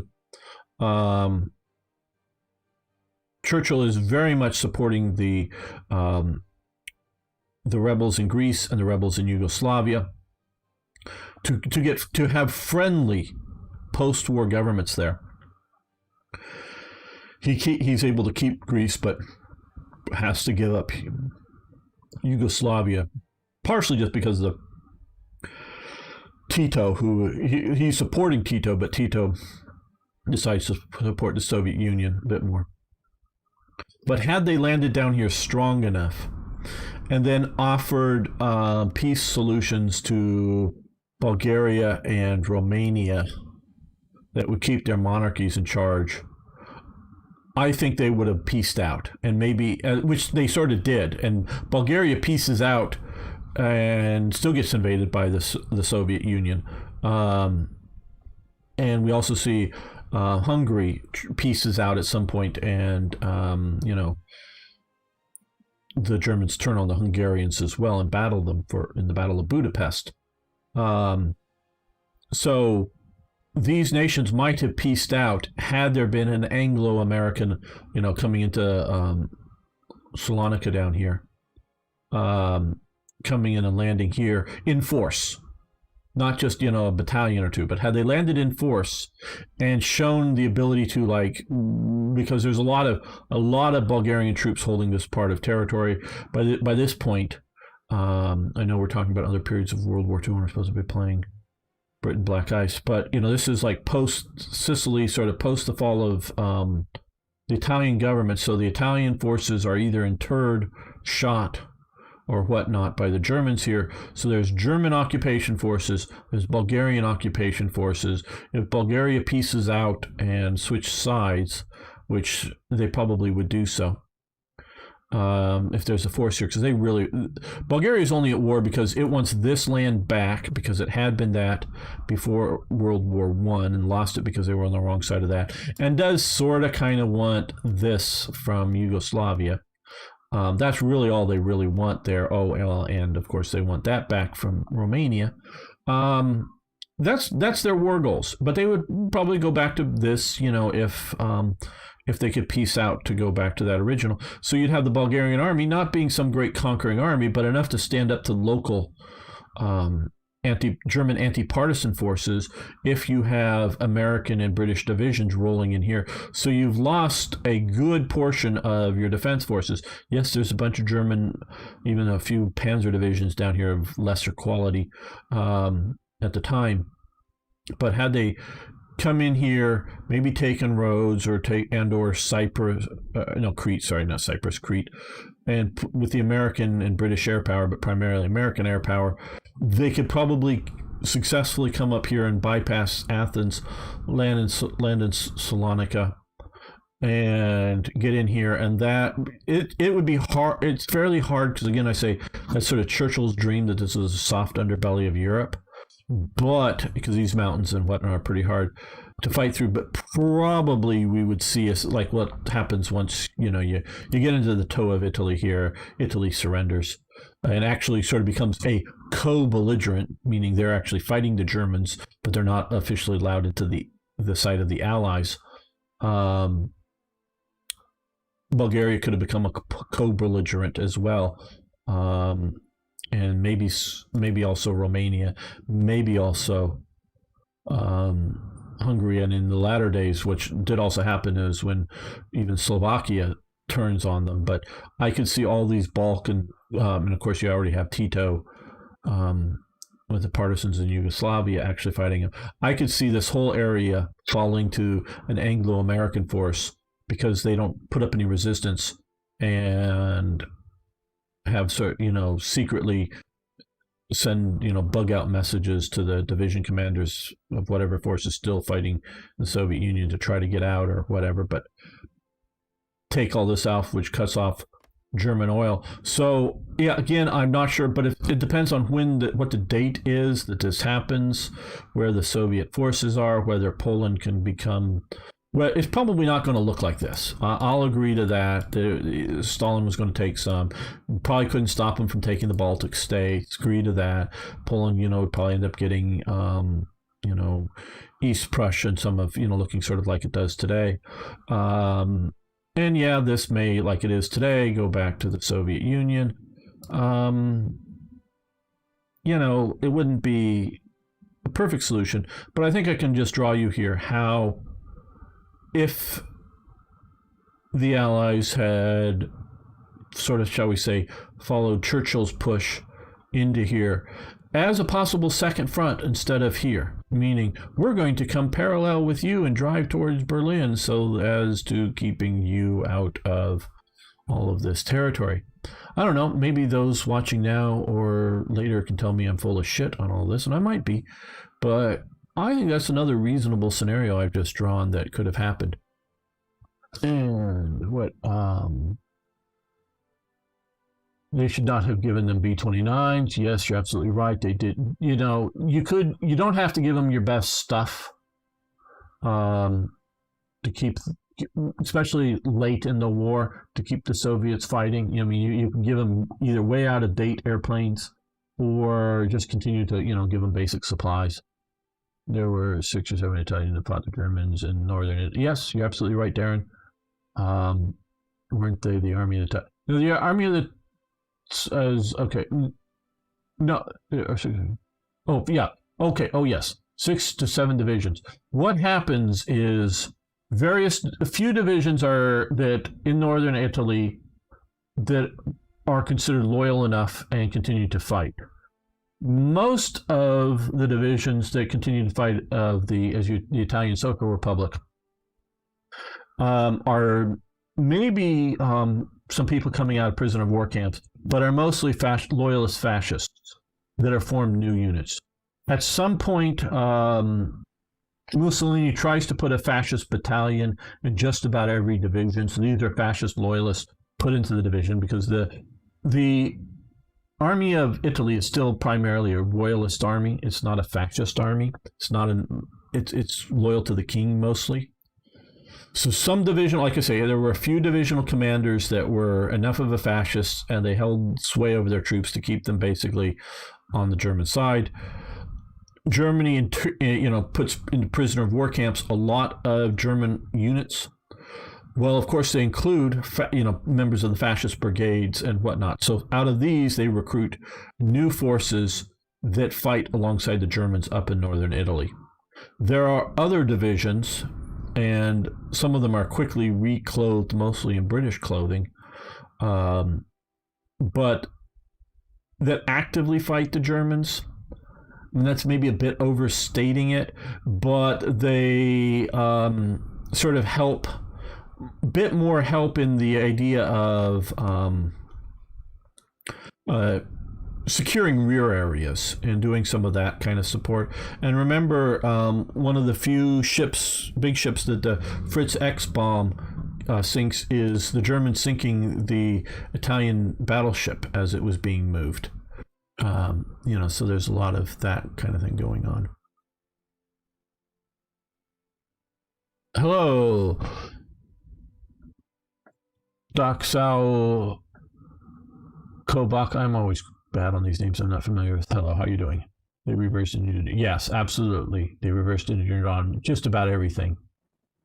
It's an interesting. Oh yeah, there's a lot of interesting stuff with the Italian campaign. Okay, well, enough talking about future history. Let's continue moving forward here with our 1936 stuff. So, like, I can plausibly. Churchill is upset. Okay, we gain stability. Gains good Anglo-German relations opinion.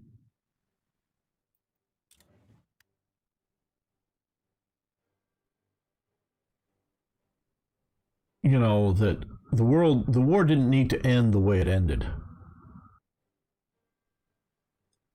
You don't have to land in Western Europe and drive towards Berlin.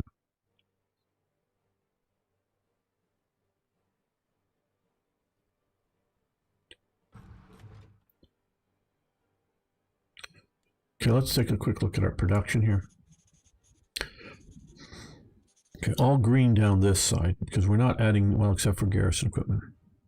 We're not adding new units, and we don't need submachine guns. We don't need mortars, but we're not producing them. Okay. We could maybe use some more carrier freighters in production. Okay, well, we just need to add more production here as time goes on. I mean, isn't Churchill upset? Oh, I don't know that Churchill's always upset. I'm a real big fan of Churchill. I know he's gotten a lot of bad names recently, but I'm a real big fan of his. He saw the dangers early on, and the dangers of communism, the dangers of the Nazis. He saw all of that. Okay, well, we've got the 36 technologies here.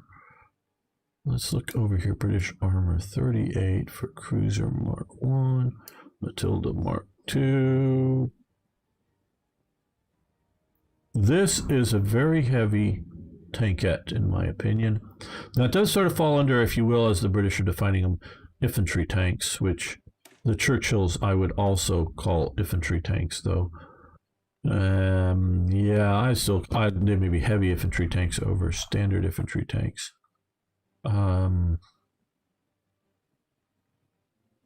don't know. Well, I guess I mean, there's nothing wrong with going into the 50s on it. I don't know. Yeah, this does sort of fit the British tank doctrines. What is sort of missing here, I guess, is Lend-Lease. American Shermans. I mean, we do have this, but this is just a, well, you know, put on a bigger gun and put an armored box on the back of it, basically. That's all we did to those after they showed up in Britain. Yeah, we're not probably going to do that this early. Okay, we have the ACE. Now, these really weren't that armored, these command vehicles. I don't think they would stop a bullet. I don't think. They were just bigger trucks that had metal sides on them. They're not like meant to get into combat, but the idea that maybe if a bomb lands somewhat near them, the sort of blast shock wave might not take them out, but the big fragments from the bombs would probably be punching through whatever skin they have of it.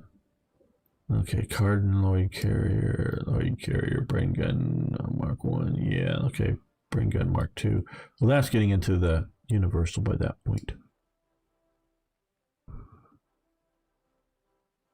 Okay, well, let's go with armored cars, light vehicles.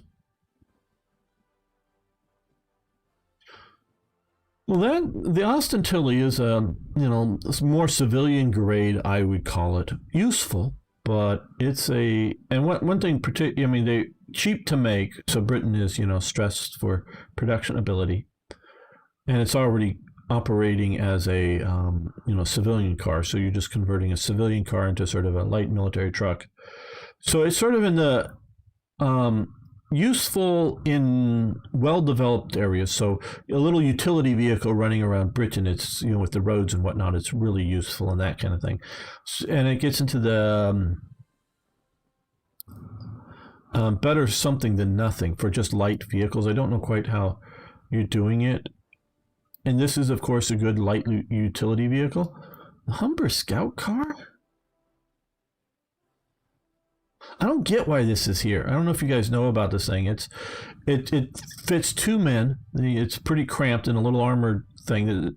There's no roof, no armored roof on it. It's sort of like, you know, like a Bren gun carrier or whatever. It's open roofed.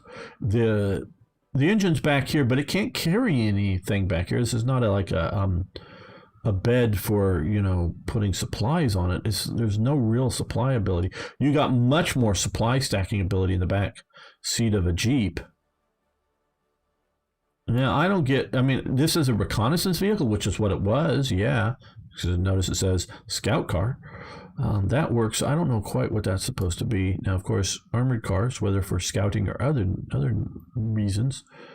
Yeah, we'll go with that. I don't know. We probably need it to fill some slots. Okay. Let's see. We're still, at least in my mind, in the I want to increase civilian factories.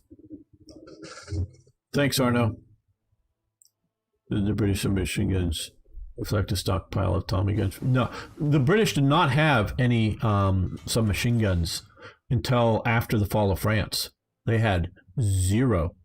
They bought those Tommy guns, the Thompson submachine guns, from America after the fall of France, because it was like, oh shit, we need these. The Germans used them very well. They had been using them okay in Spain, and we knew about those there in Spain, and we because they'd use the MP30 whatevers.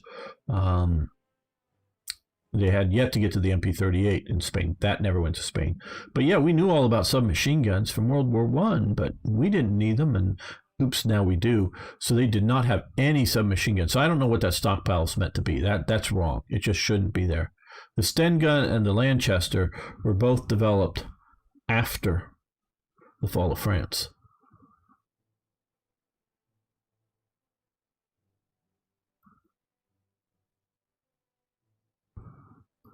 I wasn't sure. Just oh yeah, no. I'd love to hear your guys' comments on it, but it's just something that I don't think people realize how. I don't know. Backward, maybe Britain was in that field. Okay. Now another all-purpose slot just opened up. Again, we gotta hit these twice. Wood gasifiers, which are really important for Britain.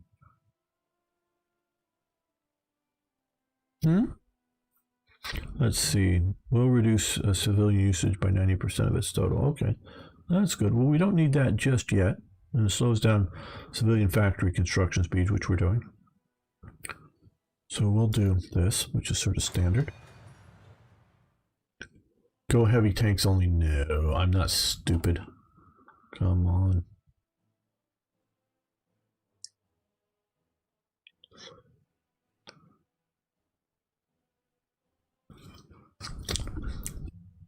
Yeah, I don't get what mod makers know or understand about things.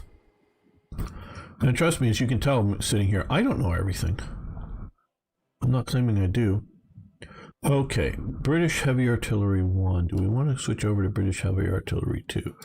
What to me sort of determines that is, do we have enough heavy? We don't even have enough heavy artillery right now. And I guess we're not even making... thought we were making... Oh, we're production of surplus of 0.06 units. Okay. So right now we're making 1.7 a month. So I'm not going to slow down my production to swap to newer stuff. I think I right now would just rather have enough artillery than the best artillery. Maybe that's the wrong. Well, thank you, Nagaro. Yeah, it was a fun game to play. The EU there. Everyone can check out what we're doing. Okay, withdraw from the naval treaties, propaganda ministry, additional consumer goods factories. No, I don't want to do that. We have a lot of stability right now at 72%. I do like how they broke out stability and war support for just quote-unquote national unity. Train the workers force, which goes one production efficiency, research speed, effects when removed, gain stability takes.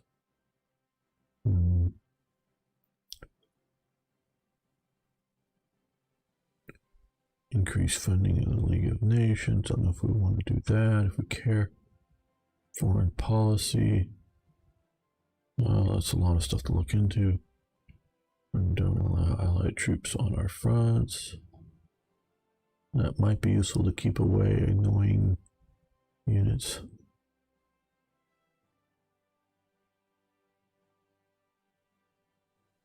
Okay, well, what we're going to do here is we're going to come here, grow rubber plantation in Nigeria. It takes 180 days. We'll use 3 civilian factories. 25. And we can take a quick look at resources here. And we have Well, maybe not as much as I thought, but mostly plenty of rubber. I guess I don't know if it's under somebody else's British Raj. Is that because we should have British Malaya, I guess. So we could trade for rubber from here right now. I'm not always thrilled by the way this works, and not just having it directly as part of 78, 62 here, 17 up here, as opposed to just having it directly part of Britain. I get the Raj more so because it was a bit more of a separate entity. I don't know. And I don't like the Dutch East Indies not being able to trade their resources direct to the Germans, because whether World War One or World War Two, they functionally could. So when you do World War Two mod, now, yeah, so for the World War One mod, and having this as separate, and Germany have to trading lanes, no, because in World War One, the Dutch were importing rubber and whatnot into the Netherlands, and then selling it across the border into Germany, and Britain, of course, wasn't going to sink Dutch ships. So I don't like this mechanic. Now, I like the idea that you need to ship it to Europe, whether to Britain or to the Netherlands, to make it useful for these factories. So meaning if you are, have submarines out here and it was the Dutch trying to use the rubber or to sell the rubber, but you were attacking Dutch shipping, yeah, that all works for me. But I just don't like it entirely. But what we're going to likely see is Japan taking all of this rubber here everywhere. So having some rubber over here. This might be a little low at just one rubber, because there was a number of rubber plantations plus wild rubber growing here, and the locals were harvesting wild rubber to sell to the trading companies. But I have some stats, but I don't know if they're good. But I would probably put it 3 or 4 rubber at least. It's not a huge amount of rubber, but it's some rubber. Especially since I put 5 up here. Yeah, I'd put some more down here. No, what are we talking about? The first spy machine gun was Britain, February 40. But they did not adopt anything until after the fall of France. You have the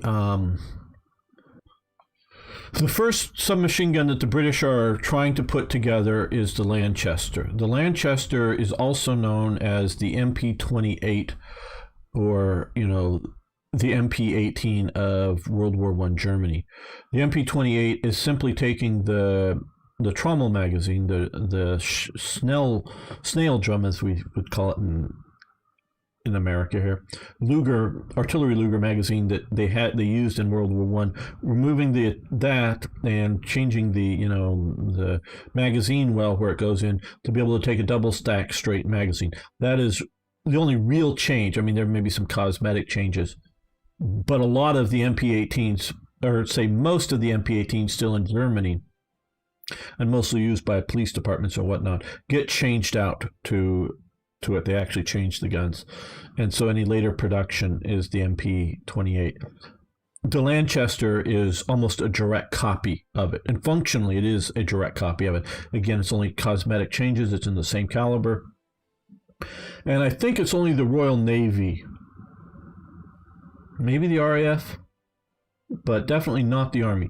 The Army does not approve making of the Lanchester, though they do for the Sten gun. And that's coming in there.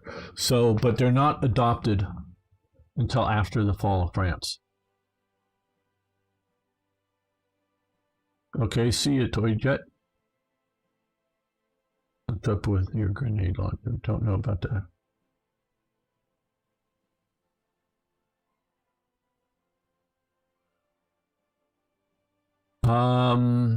Wait a bit, maybe, Darren. I've been their mod thing has sort of been a bit wonky for me.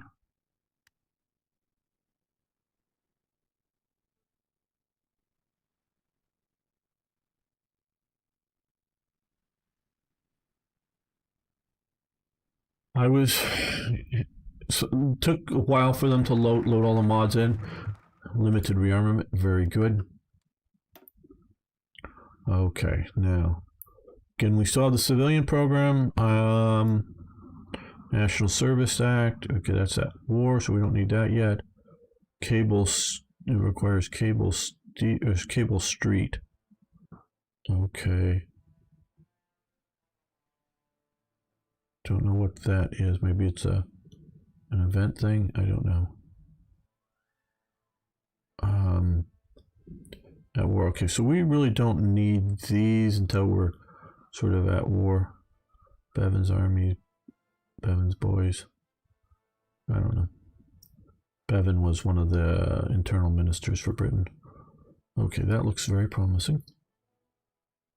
Reinforce the empire overseas. Just looking which ones we'll be using first. Okay, I think we will.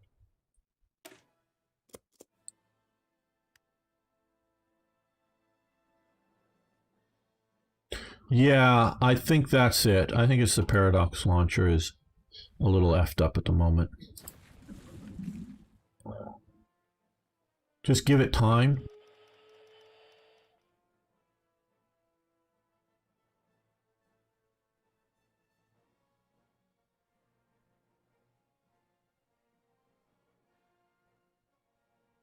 Yes, it's from the yes, as Arno's saying. Mr. Stainer, how you doing? You can get it there. You need 2 mods. You need the Black Ice mod, and you'll see it there. You can just search for Black Ice. But there's also, because there's a mod size limitation with Steam, you need to specify, there'll be a link there in it, to a graphics add-on that will get you all of the graphics components for it. So you'll need to have both, and you'll need to have both of those. You'll need to subscribe to both of those, and then you'll need to check both of the boxes when you want to play Black Ice. Okay, let's look at ships we want to build. And I already know what I want to do, because like I say, I played for a little bit before starting this, just to get some idea what's going on. I want to lay lots and lots of minefields, so we're going to do the Grampus class submarine that has mine laying level 1.40 right here. So we're going to put these into production.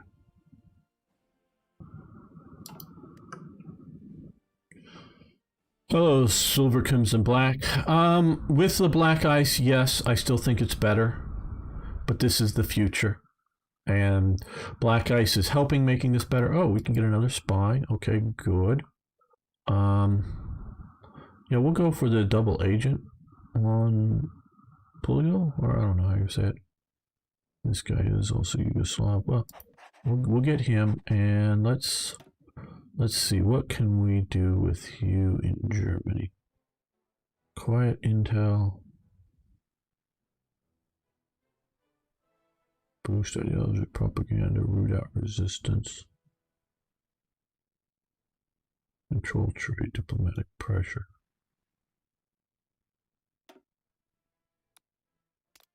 We'll do this for the moment here. Well, you're... Huh? You're still doing your thing, aren't you? Second London Naval Treaty signed.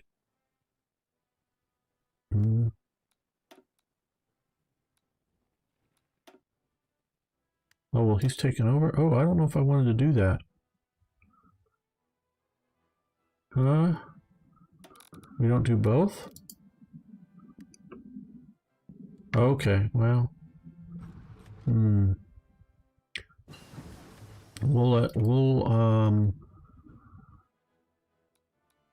You, I guess, you do counterintelligence back here in Britain right now. I'm hoping to use him to get into steal some plans or infiltrate stuff once we can. And mentioning that, let's... And I also noticed this. I like that we start with MI6, so I don't have to build MI6. I love that. Again, I love how they're doing this. And they're starting with a scene. James Bond dies. Yes, you've heard that Sean Connery's dead, and that's from the movie Thunderball. That sort of Hugo Largo is there, and what is it? Carlotte, I think, is the woman's name in the movie, is that scene sort of taken from. But we have an operations department, we have a cryptology department. Already counterintelligence, anti-partisan, expanded overseas management. Where's Airy when you need him? Who's doing this? Stealing blueprints. We'll do that. We'll get that going and building. Propaganda campaign, economic and military decisions. Cool. You're going to try to hold Norway and or Denmark. Never Denmark. Denmark I don't think is holdable. I don't know about Norway. I don't know if against a proper human player, I don't think you could hold southern Norway. Maybe against the AI. You might be able to hold the Narvik area. That I can see that as a just general sort of possibility. Okay, so we have... Okay, well, since they may do a lot of mines, because we're going to be doing mines, let's do degaussing. Yes, just today, Jaden, he died. Sean Connery died, 90 years old. So yes, Sean Connery.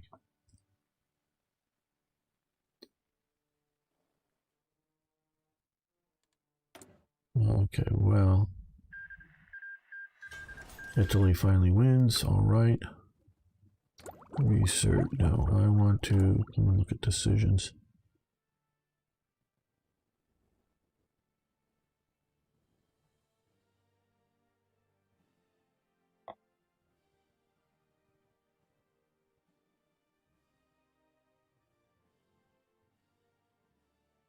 We're going to wait a little while, build up a little more political power.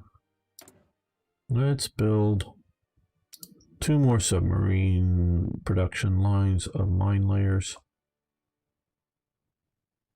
I just figured this, not sure, but figure the mine laying subs would be able to get in closer and not be air attacked like the ships would do. The latest version, Victor, I don't quite know the exact version of this black ice. Italy takes Addis Ababa. Hello, Atlas. How you doing? I just was on Twitter and I figured everybody knew, and we talked about this at the beginning of the stream, but yeah, Sean Connery has passed. Died.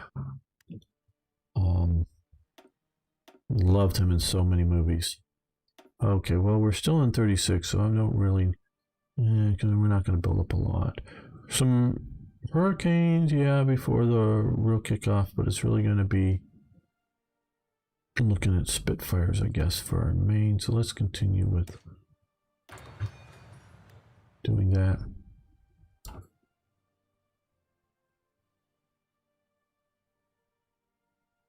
Yeah, it is sad. I mean, it's not I don't feel a tragic loss because obviously was getting a bit old, but we'd like to see him around longer. Bridge Too Far, The Wind and the Lion. I'm going to have to look up that other movie. As soon as I get close to it, I'll probably remember. Yeah.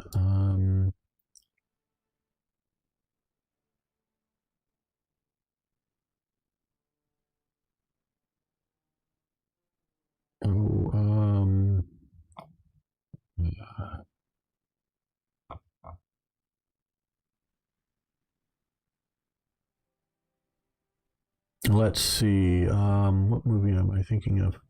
Well, I wasn't thinking of it, but He was also in Zardoz. Of course, you probably, if you haven't watched the movies you should see, and I'm going to start, and a few of you know this already, I'm going to start doing some top 10 lists of movies, starting with historical stuff. But there's like Molly Maguire's and whatnot. But you should see Zardoz if you've never seen it. He was also in Murder on the Orient Express, the first one, the really good one. This is not a major. Oh, yes. The Wind and the Lion is, which I mentioned earlier, great. He plays the bad guy, if you will, in it, a romanticized bad guy. And the other one, The Man Who Would Be King, that was the movie I was thinking of, along with Michael Caine. You would love to watch that. That is a great movie. Not a lot of people know about that. Of course, you all know The Bridge Too Far. The First Great Train Robbery. You like that? Time Bandits. He plays King Agamemnon in the Time Bandits. That's a great movie. It's a comedy, but a great movie. And I tweaked because the official 007 Twitter account, which is owned by the producers of the James Bond films, listed all but one of his James Bond movies that he started in, and I tweaked him. What about Never Say Never Again? Which, of course, they didn't own the rights to it. They didn't even acknowledge that being one of his. He's, of course, been in the Highlander movies, and the first one is great. The others are but Highlander, you should want to watch that. Of course, The Untouchables, The Presidio, that's another very good movie. And Indiana Jones and the Last Crusade, I presume you've seen. Hunt for Red October. The Russia House as well, another spy thriller. What else? You have I'm just talking, I'm not all of this stuff here, but the good ones.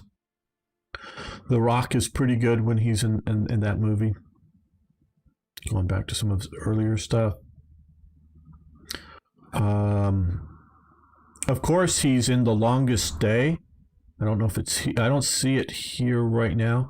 But he has a sort of a bit role playing... Oh, yeah, it is here in The Longest Day. You should check that movie out, of course. One of the best movies on D-Day. Maybe the best, but definitely one of the best. And of course, all the James Bond movies. So, yeah, there's other good movies like Cuba and Robin and Marion, but those ones I was giving are the really good ones that you should check out if you have not seen yet. Okay. No, this isn't the test version. I don't want to play the test versions of the game. So, yeah, well, we'll see about an anti-aircraft cruiser. I'm not sure. Yes, another huge actor. I think the Man Who Would Be King is their only duel, and together in the movies. Not sure. Yeah, he was in Robin Hood, but he was also in Robin and Marion, which is, in my opinion, better than the Robin Hood that he was in. Robin and Marion, which is sort of a movie set after the Robin Hood main sort of thing. League of Extraordinary Gentlemen, yeah, I know he was in that. He wasn't bad in it, but I just don't like that movie terribly well. I mean, I don't hate it or anything.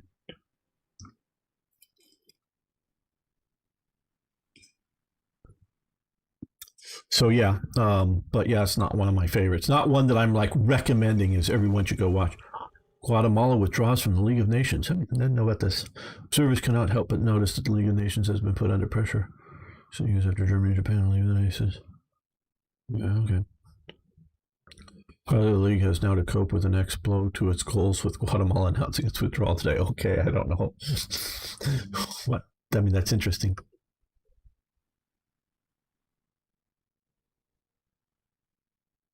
In World War I tank at night. Yeah. Well, isn't that the League of Extraordinary Gentlemen? Or are you thinking of the Last Crusade, which is set after World War I? But I don't know. Or maybe there's something I don't know. I haven't seen it because I just saw his on Wikipedia, the filmography. There was some movies I hadn't seen there. Okay, let's see about an economics minister. Don't know why we don't have one. Okay, Maxwell Atkins, Harold Wilson. I recognize some of these names. Okay, that's the communist that we just Harry Pat. We're not going to have him. Conservative armaments organizer. No, economic ministry cause. Conservative captain of industry. John Anderson. I think that's maybe, is that from where the Anderson shelter name comes from?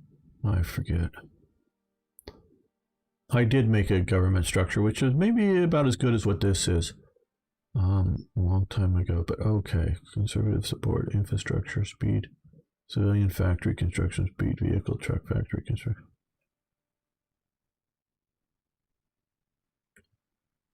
War industrialists.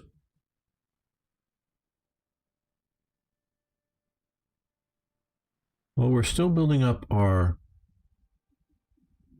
civilian factory to build up more. Industrial planner. Conversion. I think we're going to do war industrialist, though. Just because more of a long-term, I think, play here.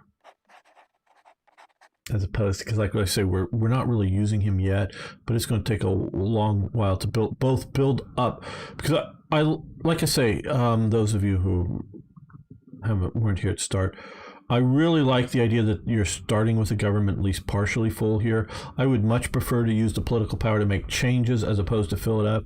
Because it would be nice to like start with one guy and in 37 or 38 swap to a better one. But I want to also fill up all of these positions first. So it's not quite that good. Okay, it's been so long since I've seen League of Extraordinary Gentlemen, and I think I only saw it once. I'm not a big comic book fan, so I wasn't coming at it from the comic books or whatever where it started. It just seemed like that movie maybe had potential, but it just wasn't that good. Japan claims hegemony in East Asia. Okay. So I was sort of disappointed in the movie. My understanding is they asked Sean Connery to play Gandalf in Lord of the Rings. And Sean Connery, being Sean Connery, sort of like really didn't know too much about the Lord of the Rings and what this sort of wizard role was going to be. So he like turns it down. And then when it's like this really massive, really great, cinematic thing, but because I don't know if he knew about the Tolkien novels before, even though obviously they were well around, but I just don't know how well read he was in the fantasy realm. I knew what the importance of the role. So he really sort of felt disappointed. My understanding, this is just, I either heard it on a documentary or read somewhere or something. He really felt sort of like disappointed that he turned down and missed out on that role. And when League of Extraordinary Gentlemen was being put out, another sort of fantasy comic book role for a English hero kind of guy, he just jumped at it, and without really knowing. I think it starts out as a comic book series, Jaden. I have nothing against comic books, and I watched Superman whatever movies way back, or cartoons when I was a kid, but I've never been a comic book superhero kind of thing. Now, if you look at, and I do have some what I would call graphic novels, especially the early, the good Star Wars period, before Star Wars went bad. The graphic novels, I like those. I have a pretty decent collection of those, but I'm not big on comic books. Again, I'm not trying to knock them or anything, but it's just never been a focus of mine, so I don't know those well. But I think there's a comic book series. So if you want to get into it, if you like the idea of the lore of it and want to get into it beyond just watching a movie, you can check those out, I presume. 70 Days Naval. Yeah, this is just too much for me to pass up. Oh yeah, the old. Oh, I have basically the complete collection of the old expanded universe until it went off. Until I thought it started to go off the rails with the Vong invasion of the galaxy or whatever, and that was getting a little too weird for me. So I stopped it there. Nick, yes, we already got the announcement. Stop reading those. The expanded universe Star Wars novels. And the comic books, the reason I got those is because they were part of canon. So to understand, like I got the Dark Empire series and whatnot to understand what was going on with all of that. Man, they could have made great Star Wars movies, but unfortunately they sold it to Disney, and Disney gave it to a woke intersectionalist who hated Star Wars and wanted to use it as a platform to push out girl power or whatever the hell it is, and men are evil. Okay.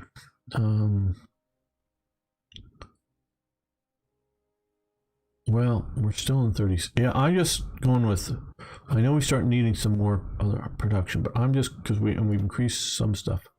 I'm going with civilian factories for 36. That's just enough of my temperament playing from Germany. Okay, well we got 3 production lines of submarines, so they're cranking out.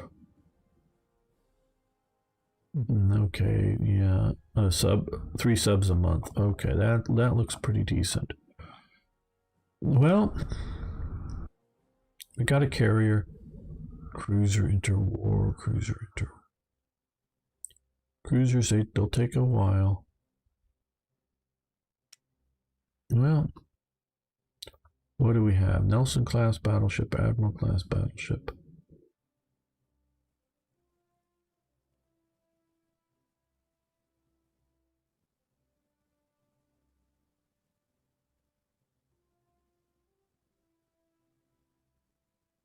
Well, since it's a little cheaper, and I don't know that how much battleships will be needed. Okay, we have 3 more or 2 more.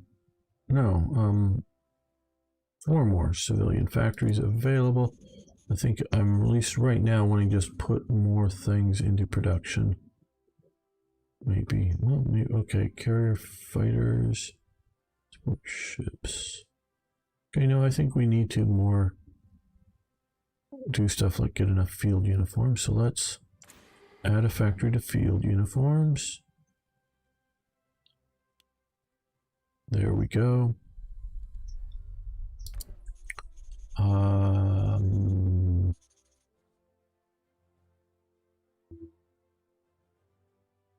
I think transport will be necessary, so horse and artillery truck. So let's increase that.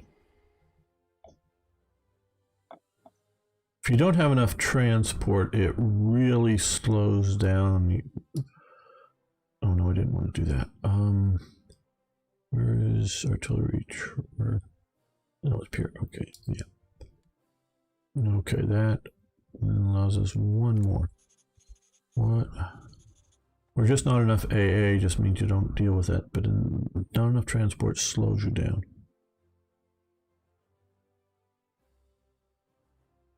Well, I guess light vehicles. I'm sort of hoping to get those production efficiency up and going and keep that going. Heir of Empire. Oh, those were great books by Timothy Zahn. I've not followed his more recent Star Wars stuff by Zahn. I know Toyjet, who you've heard around on yesterday on the thing. He's a big fan of the continuing Thrawn, Mithranduro, or however you say his full name.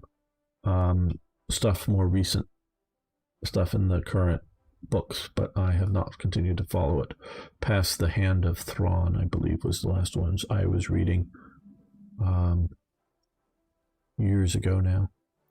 Oh yeah, I have my Star Wars and Star Trek geek sides and whatnot, and I'm a big, of course, World War II geek, but I got some of the other stuff. But just, you know, I remember watching the Super Friends cartoons and Batman cartoon and the old original Batman live action show. Honduras withdraws. Oh boy, TV show. the original Batman TV show. And I like all of that, and I watched it and whatever, but I've just never been a comic book fan of those superheroes type stuff. Spanish Civil War, okay.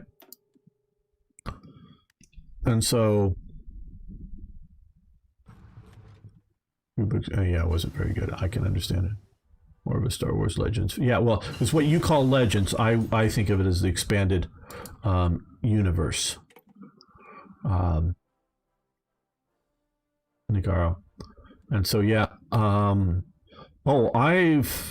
Once this channel that you're watching now on YouTube gets big enough, I'm thinking of starting a sci-fi fantasy gaming channel to sort of focus on that, but I can bring enough people over that have similar views. So I want to play more sci-fi and fantasy games as well, because I love those kind of things too.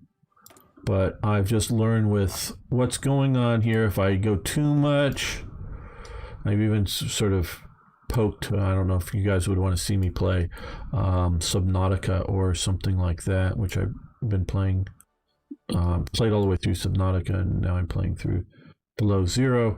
And there's other stuff I play, but I just don't know whether it gets big enough audience here to want to continue. No, we don't want to do that yet. Fuel resource, I don't know whether we just want to rely upon trying to get it from the US. Political power, 95 days base stability. Now we're just stable enough that I don't feel pressure to do more of that. I want to get down through here to do various things here, and eventually, yeah, radios and whatnot. But I mean, good maybe eventually, but I just don't see that as well. Okay, what in this is still sort of in 36.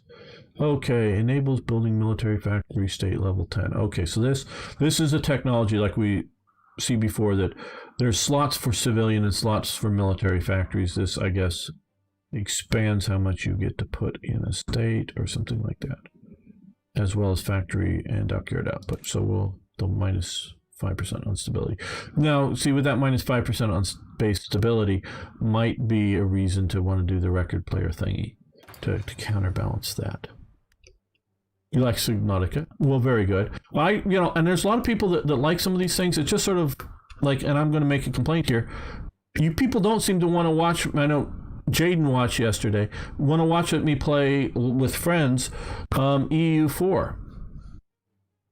Because nobody's clicking on the thumbnails. And I know that a few of you good people out there have advised me to edit my videos more, get it down, take a 40-minute video and get it down, I don't know, 30 minutes or something, and just the good parts, get rid of the worst bits.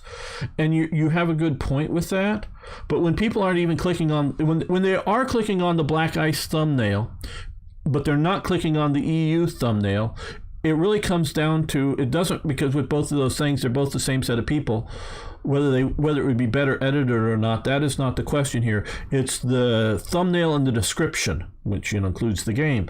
And if they don't like one but they like the other, it's different. And I do get the views are, sometimes a lot of people click on stuff and it's only like 5% that fully watch the video. And they always very quickly drop down. But other times it's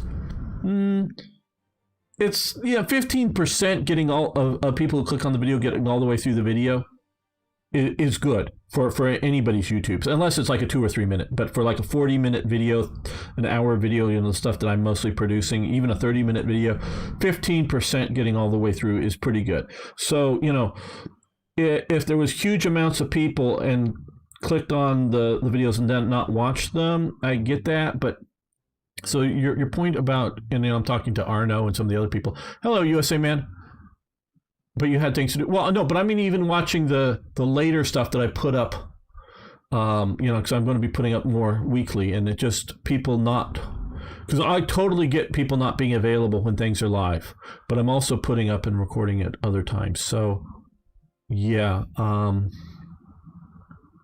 sort of both. Okay, yeah, we're still doing more civilian factories. Let's put one up in Lothian.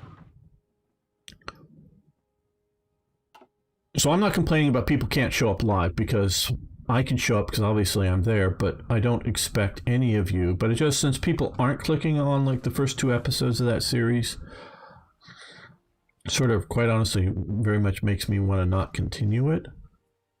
And I don't care so much about live views just because of that. I mean, it's great that according to things, there's about 27 of you watching between Twitch and YouTube, and that's great. I really appreciate that because I love the interaction. But really, it's the videos that I make and put up later are the ones that I judge how well it goes, whether I should keep playing something. Okay, what is this? Magnetic detonator. Okay. Oh, okay. This is like to detonate it magnetically. Okay. Those didn't go so well for some nations. Okay.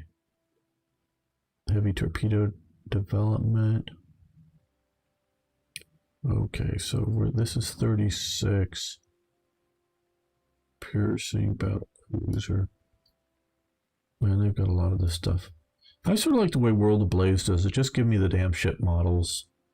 Maybe some of this variable stuff, especially things like radar that was upgraded on all kinds of ships. I don't know. I don't know. This part of it is just, I mean, I get a lot of the concepts here. You know, ammunition is another thing that does get upgraded, and I do know they did a lot of work on building better ammos for some of these ships during the period.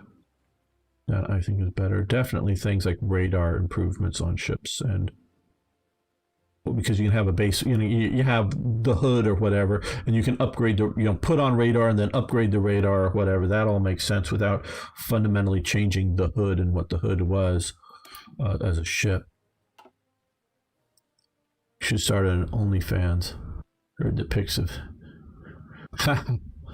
Well, I don't know about OnlyFans. I did one time Google for Pornhub to see what it would take to stream there, and it's a whole. I mean, just to put this on there, just as sort of a joke, but it's a whole approval process, and I don't think gaming videos would get there. Hey, Dorku Saga, how you doing? Yeah, it's been a while since I played, and I've really been fascinated with all your changes. I sort of like how you got the different tech companies.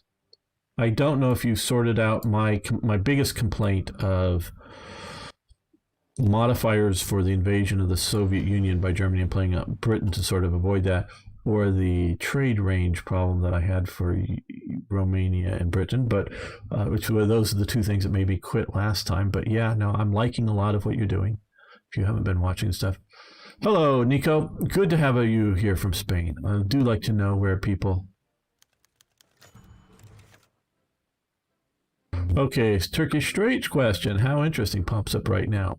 The zone around the Straits of the Bosphorus and the Dardanelles, this is the Bosphorus, oh, it's even marked on the map, okay, if you didn't know, have been demilitarized by the Lucien Treaty. This is an important region, may fall into the wrong hands in the current state. It is better to let the Turks give full sovereignty here. Okay. I guess my only complaint about this is I only have one choice. Why? Yes, the tech companies do remind me of Hoi 2, which I've not played, but I have read about.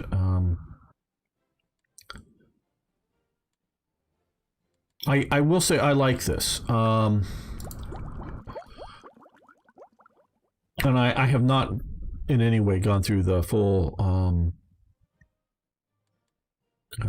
national focus tree, but I presume, just presuming that there's some ways to expand some of this at some point. I like that I can, you know, have some all-purpose, because if I really wanted to say whether focus on aircraft or whatever, be able to push it. But I also like the idea, and I don't know enough about these companies to see if these are proper, historically based limitations. But I like the concept of that.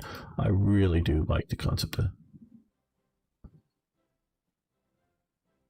Okay, no problem, Doruk. Right, petty Poland gets penetrated by Germany and the USSR joins it. You have nuggies. Okay, good. Toy jet.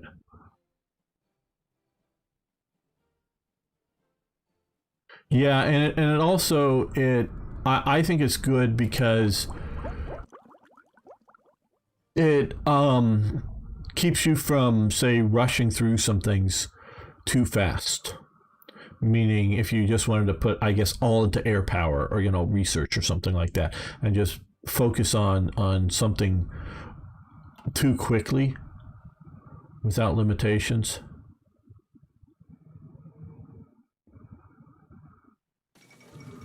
Okay, the were recently held in Berlin. Yes, games concluded. And I like how that they're starting some of the ministers in place at the beginning of it. I like how they're starting out with MI6 as a starting agency. I like that, with a couple of things already functional. A couple of departments, branches, whatever you want to call them, were already functional at the beginning of this.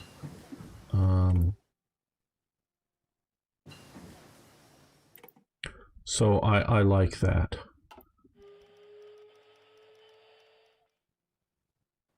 So I'm always going to critique what I see here, meaning give my views on it, and I'm not going to always like things, but that doesn't mean I'm slamming development here. Okay, well, we're getting close to but we're going to stick over here. Okay, 37. Now this is one I'm willing to push ahead because this will make everything else research faster. So might as well get that. I'm sort of ignoring the Navy at the moment. It's just sitting wherever it's sitting. We're building up the production ships. We got a naval rearmament, which will give me more naval production. So it's just, we're getting the mostly submarines and the historical start builds. Okay. Mentioning that, we have 3 more. Let's look at another fairly heavy ship. I'm going to do a carrier or a...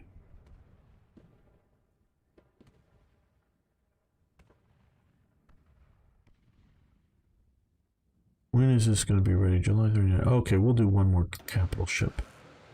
We'll just get that going. That's with our naval rearmament. Opens up all of these.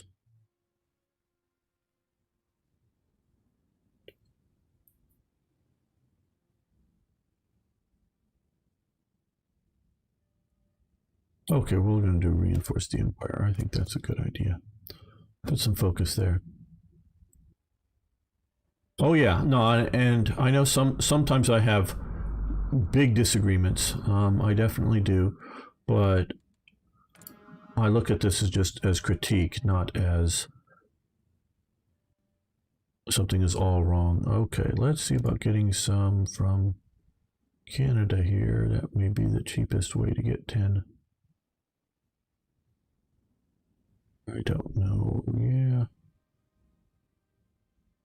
Oh, maybe the British Raj.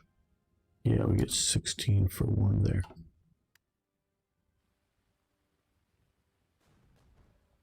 Our cruiser submarines, okay. What was the British economy like during the interwar period? Rough at times, USA man. Nothing like Germany. I don't think it had as nearly as a bit, that was really bad. British Union of Fascists, let's see what they say. The people of East London rallied to, Cable Street. Okay, it was sort of, I guess that was something. Rallied to Cable Street and forced back the marches of the fascists of Oswald Mosley, the black shirts. Through the streets of the East End they shall not pass. Now,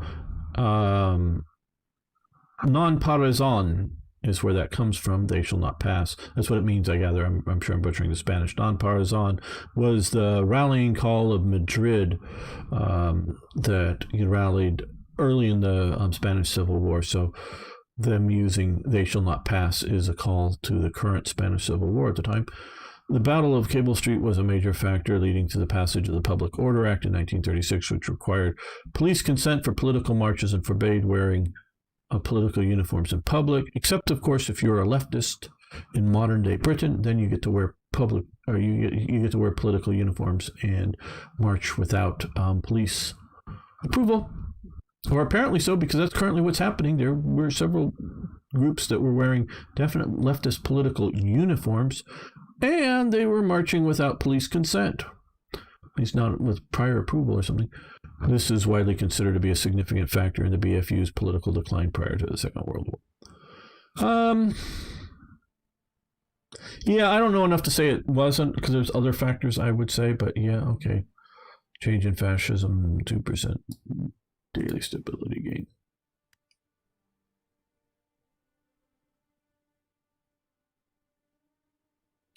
And so I don't, I'm not an expert on the British economy during this time period, where I know a fair amount about the German, the Weimar stuff. That was bad. I know a lot about it. There were some boom times within it, but it was generally overall pretty bad. The American Depression hits a bit later, because there's actually the 1920s is the Roaring 20s, and it was roaring because it was wonderful economic times. It wasn't until FDR gets in that he just destroys the economy and creates the Great Depression. There was a depression, that's why he gets elected, but he turns it into a Great Depression. Britain, I think, is somewhere in between doing good and the American Depression at this point, but not as bad as some places. At least that's my understanding, more of an understanding than knowing. Oh yeah, no, there was a Communist Party for sure. There's a Communist Party almost everywhere.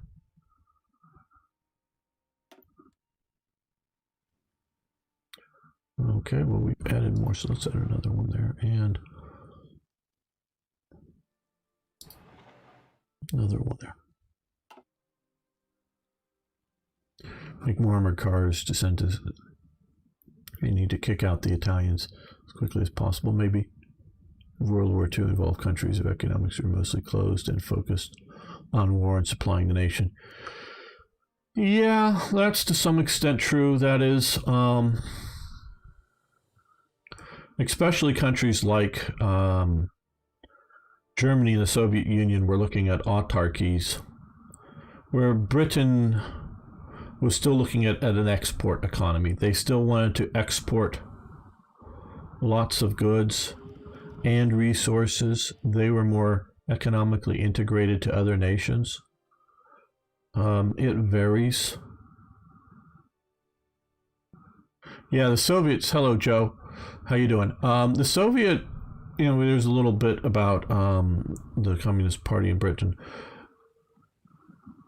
During particularly the 20s, but also the 1930s, communist action was specifically not directed at, say, conservative governments like the British Conservative government or other places. It was directed at other leftist organizations, and especially communist organizations. Stalin, and through his NKVD and whatever other sort of organizations, wanted to eliminate, literally kill, Trotskyites wherever, and make sure that all of the parties, all of the organizations everywhere were loyal to the Soviet Union. So, and we can find maybe exceptions to that, like in China. Mao ends up in charge of the Communist Party in China, but only after the Long March. Prior to it, I don't know who was in charge, or I think it was more of a junta or a board of people, but Mao is really only in charge after the Long March. But the whole Chinese Communist Party is not controlled by Stalin and the Soviet Union, to the point that Stalin rather works with Chiang Kai-shek and the Nationalist, which, remember, the Nationalist Chinese is a nationalist revolutionary party. In the 20s, they're very anti-Western. By the 30s, they're realizing, we don't like all of the foreign penetration into China, but probably it's better to be friendly to the West than be revolutionary against it. So, and so Stalin's, once the Germans pull out of support of China, because in favor of, once the war really gets going with Japan, and they're favoring Hitler, and the crew back in Germany favors Japan over China. Once the Germans pull out, Stalin big time sends aid, including fighter units that get put on Chinese nationalist markings, but are in essence Soviet fighter squadrons fighting the Japanese, because they're Soviet fighter planes, Soviet fighter pilots with Chinese markings, sort of like because eventually they pull out because of the German invasion of the Soviet Union, and then they bring in the American Flying Tigers. So this is after the Germans leave, before the Flying Tigers come in. It's really a Russian show. Russians are selling or giving them airplanes and tanks and other material support big time, and so Stalin thinks they're stronger, sees them as sort of a revolutionary nationalist party, and the communists are not playing ball with him. So he supports the nationalist Chinese. Of course, you see in Spain, where you see the various, and which broken out, the various different factions. But during the Spanish Civil War, I won't go into it now, I've talked about it before, but he's really giving material aid heavily to pro-Stalinist faction sides and starving out the non-loyalists to Stalin, meaning that, hey, Spanish revolutionary soldier, or, Spanish Republican soldier, do you want to join this really well-equipped Stalinist unit? Or do you want to, those anarchists over there who don't have enough guns and don't have enough bullets for their guns, do you want to join that brigade? Whichever one, you may be an anarchist, or you may be a Stalinist, because there are different factions of the communists within Spain. But which unit do you want to join? Oh, well, I'm going to join the real equipped one, but I really believe in the other guys. So once we win the war, I'll be on their side. No, well, he was trying to control them through that. So they're very much, Stalin is more worried about getting control of first the communist parties and then other radical type leftist movements. He is more worried about that than, fighting with, or trying to bring down or destabilize. We'll read what's here in the Jarrow March. I've read about this before, but it's been some time. I think it's miners or something marching. Less worried about disrupting, say, British life than he is trying to control the left in Britain. Okay. The Jarrow March of the 5th through the 30th of October 1936, also known as the Jarrow Crusade, was an organized protest against unemployment and poverty suffered in British Tyneside town of Jarrow during the 1930s. Around 200 men, crusaders, as preferred to be referred to as, marched from Jarrow to London carrying a petition to the British government requesting the re-establishment of industry in the town following the closure in 1934 of its main employer, Palmer Shipyards. The petition, okay, this is more shipyards. I was thinking this is mining. Petition was received by the House of Commons but not debated, and the march produced few results. The marchers went home believing that they had failed, despite the initial sense of failure among the marchers. In subsequent years, the Jarrow March became recognized by historians as a defining event in the 1930s. It helped foster the change in attitudes which prepared the way to social reforms measures after the Second World War, which their proponents through the thought would have improved working conditions. The town holds numerous memorials to the march, reenactments, blah, blah, blah. We're not interested in the post-war whatever. Okay, yeah. We can ignore them or appease them. Factory output down by 1%, political power up, or factory output up by 1%, recruitable population down by 20% for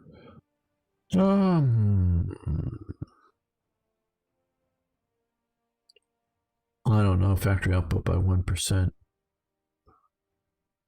But recruitable population, we're low on that. I'm going to appease them this time. There's a big disagreement inside the communist parties of the non-communist nations regarding. Yes, absolutely. FDR was a horrible president. Oh yeah, he was. Now he's now considered. Yes, I'm just trying to catch up on the chat. Hi from the ROC. Hello, Yahoo. How you doing? Yeah, the Chinese commies are. Yes. Oh yeah. No. Yeah. No. But they. You know. The Chinese nationalists start out, and you probably know the history better than I do, but I'm explaining to other people. The Chinese, the Chinese Revolution is Sun Yat-sen's revolution, and it's a Chinese nationalists, and they were a revolutionary group.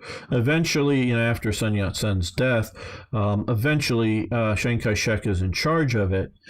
And early on in the 20s, they were a revolutionary. I didn't say communist, but they were a revolutionary movement, which included the communists. And I forget, but there was one big massacre of communists, forget the year, that then sort of prompted the start of the communist long march that started out like, I don't know, with like 100,000 or 200,000 communists, and there was like 10 or 20,000 of them alive left at the end. And so, but those 10 or 20,000 were diehards by that point. It was kind of like Turkey's Kemalist socialists. They were doing socialist policies on it as well at the same time being pro-nationalist and anti-communist mostly. Yes, absolutely. There's a lot of, I'm saying revolutionary. Revolutionary does not mean communistical. It just means revolution. And in the Chinese sense, of course, you have with Sun Yat-sen revolting against the, the Qing, however you pronounce it, dynasty, of Henry Puyi and his, great niece or great aunt or whatever was the last empress, because it jumped over to him. But, is getting rid of the imperial system to a Chinese republic. So it is revolutionary in that sense. Hello, Areas Mafia. When Stalinists would gain power, leftists. Yeah, absolutely. Yeah, they would be eliminated. Absolutely. No, he's more interested in that. Have you seen any new Stalin game? No, I've not. Weren't most of the high-ranking communist generals in China mostly warlords who converted to communism? I would say no. There were a few. Yes, the revolution of 1911. That's exactly right. 10% lived after the march. Yes, absolutely. Yeah, right. Yahoo. That's exactly my understanding. I don't remember the exact dates, but those 10%, those were the diehards, and that's why after the Long March, that's why they had so much strength, because they were a dedicated bunch. They were strong. They had made it through. It's a bit like, okay, I don't know. That's, a bit like Ash, but sorry, I'm missing Jing. Oh, the Jing. Okay. A bit like she, but Jing. Trying to anglify, shall we say, some of the Chinese names are a bit difficult for me. Sorry. I get what you're talking about. The last imperial family. Political advisor, domestic minister, propaganda minister. Okay, what is domestic here? Do they consider? Is socialist conservative minister for trade? Sometimes, let's see. What is this is an economics. This is head of intelligence. Okay, see, interior minister is they're looking at it sort of like head of the police. Okay, so this is domestic. So an interior or non-foreign, but not. Okay, liberal, socialist, conservative, minister for commerce. That looks good. Minister for agriculture, population. That also looks good.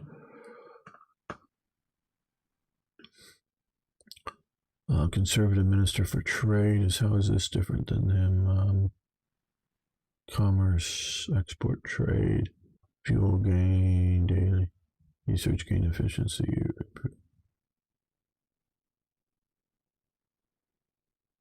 Postmaster General.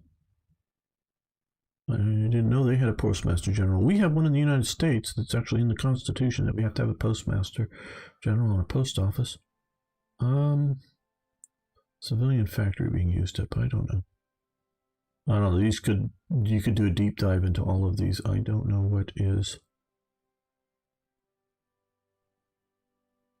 Should prepare speed max. Vehicle factory, domestic minister cost. Consumer goods factories 2%.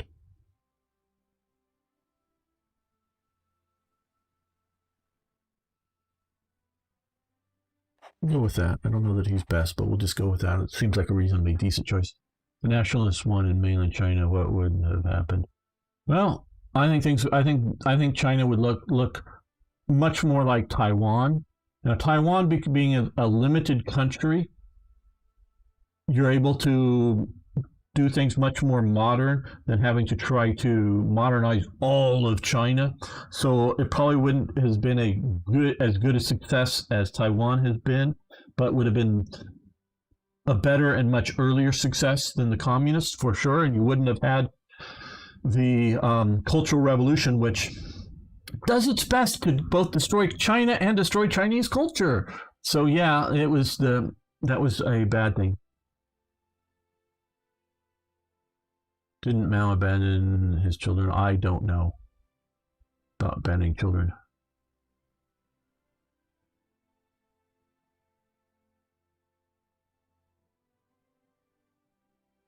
Yeah, it's a new thing. Basically, your ministers can be picked like that. Well, I like the idea of ministerial slots. You know, like a war minister and a foreign minister and a intel minister and a internal security minister. I like this better than just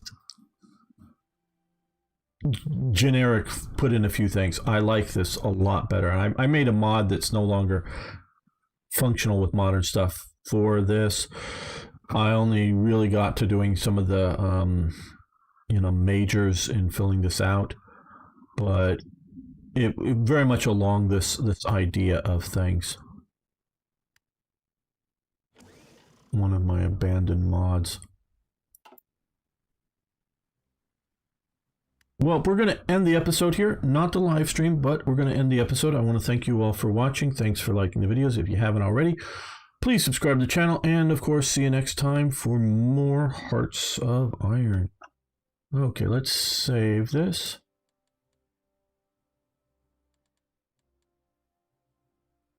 Save game.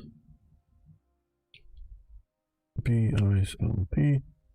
And I'll be back in just a moment, and we will continue reading from I don't see how China can be as rich as Taiwan if the ROC won. My granddad generation came to Taiwan are the best.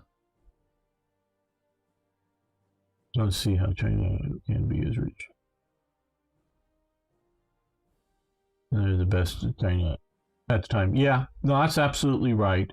I'm just saying it would be better than current China, but not as good as Taiwan. Because if you only have to modernize, you get sort of the best. I'm not trying to explain it to Yao here, but because I know he knows it better than I do, but I'm trying to explain it to the rest of you. My understanding is, especially post World War II China, the nationalists represented, shall we say, the educated city elite, where the Maoist guerrillas represented the uneducated peasant. And there's just a whole hell of a lot more of them. and they overran the situation. And so a lot, those that could, of the elites of China, the educated, not that they're smarter than the peasants, it's just they're better educated, have a more modern outlook because they're exposed to more media from around the world, knowing more than just their village. Those are the people that flee and create Taiwan. And but it's also, it's a, instead of trying to modernize half a continent or whatever you want to consider China to be, you're just modernizing one significantly large as islands go, but just one island. So it's an easier time of doing that. So yeah, you're absolutely right that it wouldn't have been as good.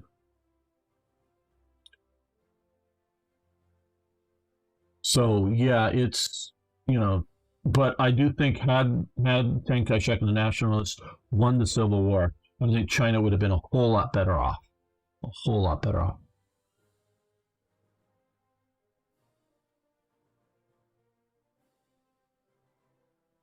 Trying to win against paradox. That's why I referenced that. Can't get the Turkish politics mess out of my brain. Yeah. Yeah, no, I hear you. I have actually not yet bought the latest DLC. Um, I will at some point. Since I've mostly been playing mods, from my quick look at the DLC, it's just focus trees and different things for the nations, which are unnecessary for playing the mods. I'm either when I either need to play standard um, Hoi 4 again and want that, or just when it comes on sale, I'll get it, but it wasn't enough of an interest for me to just, buy it the first day it came out kind of thing, like I am with other things.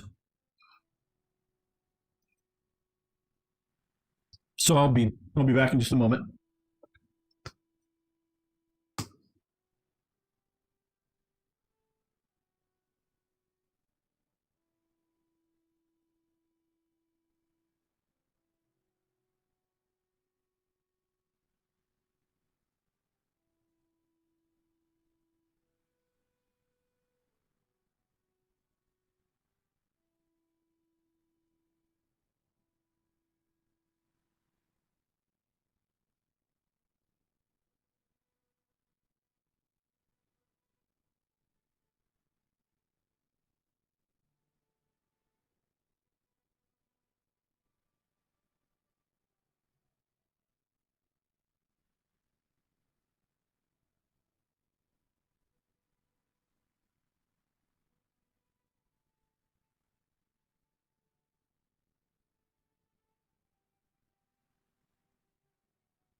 The Turkey latest DLC is like fan fiction.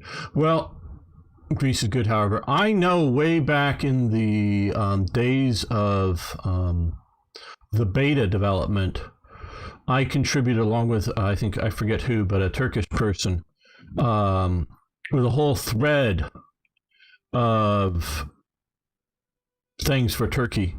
One of the things I contributed was the only automobile assembly plant that Turkey had, which was a Ford plant set up in the Istanbul area. And that was the only one that ultimately had failed. And it was just an assembly. It wasn't a manufacturing, meaning they sent over all the parts for the cars and trucks and were assembled locally. That failed after a while. Mostly, I think, from reading about it, they didn't get any real good export orders outside of, because it was meant to export to the region around Turkey. Couldn't get enough export orders, partial for various reasons, and there wasn't a big enough domestic Turkish demand for it. So it shut down as an assembly plant and hung around for a few years at least as a repair and maintenance facility. But yeah, so we were trying to contribute stuff to them on Turkey, but I don't think they paid much attention to us. I was only peripherally helping, but yeah. The reason PRC still stands is because they liberalized their economy. Yeah, no, they've adapted, Jaden, enough. This chat seems more effective. Either one, Dirk. Either one. I get both the YouTube and the Twitch, and some people prefer YouTube and some people prefer Twitch. I see both.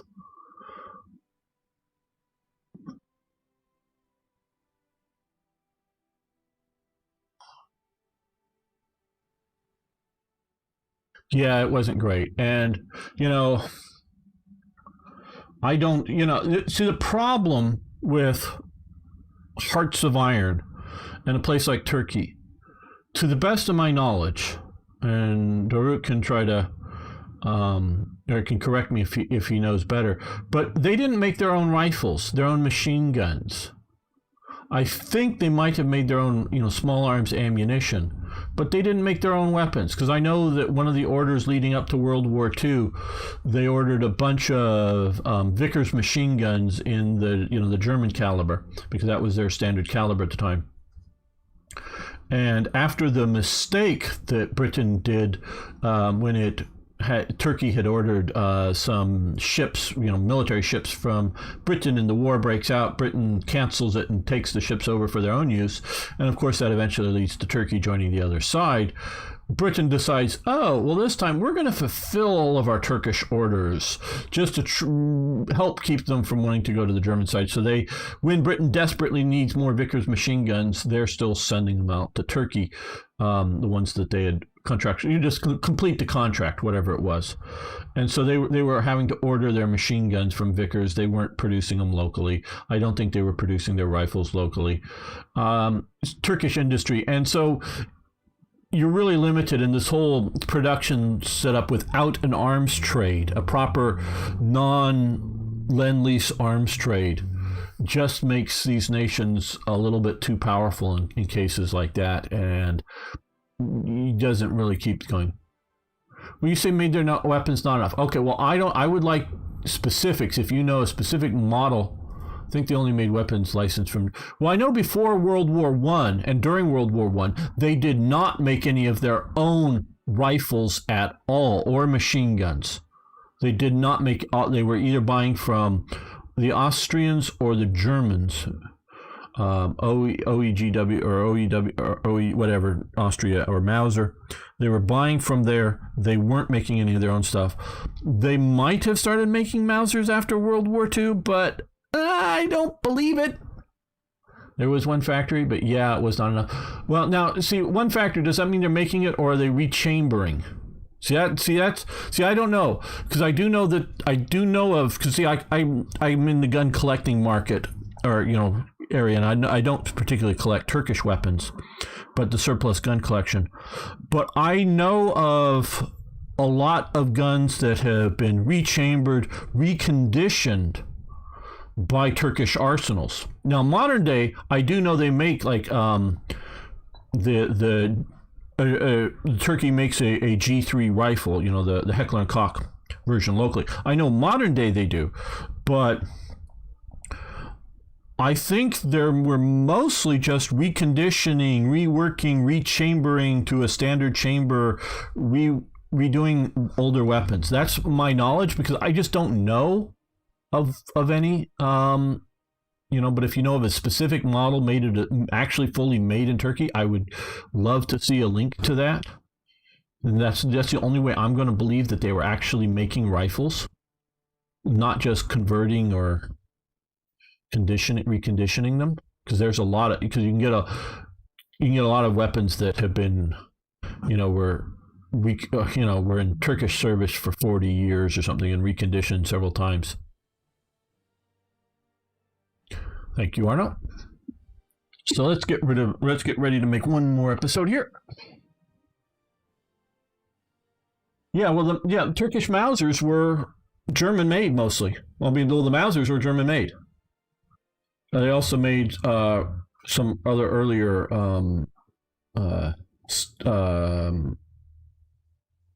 Mannlichers as well, I believe, coming from Austria. Yeah, so that's what, because I think those were mostly. Ah, Yagashura is here. Good to see you. We'll see. Maybe we'll make 2 short episodes instead of 1 long one. We'll see how long we go here. Welcome back, fellow armchair generals. This is Gamer1745 here, and just got to do this. They say that to do it in YouTube school. If you haven't already, please subscribe to the channel. You can like the video, and of course, I love all kinds of comments below, so please post them below. And we're going to see about putting in electronical concern, industrial concern. These are probably all good, so but just which one do we want to do?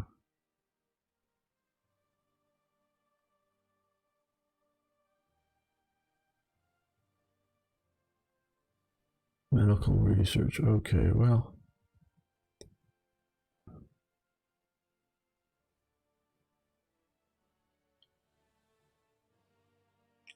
Not exactly sure what industrial concern costs are.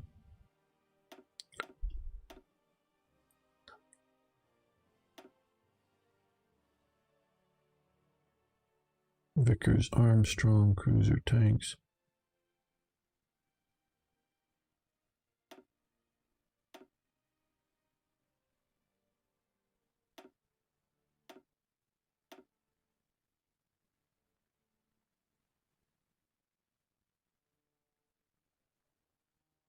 That might capture radio gain, I don't know.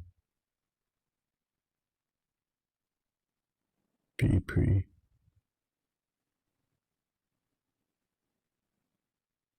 I think we'll do industrial research there. We'll get that going. My father served in the military. I know that they recommissioned old American and British weapons, tanks, vehicles back in the late 30s. They didn't have much equipment to begin with. Absolutely. Turkey was a dying empire. But yeah, well, yeah, but it also was because before they got into buying Mauser and Mannlicher type rifles, they were buying Remington rolling blocks, I believe, from America Rifles.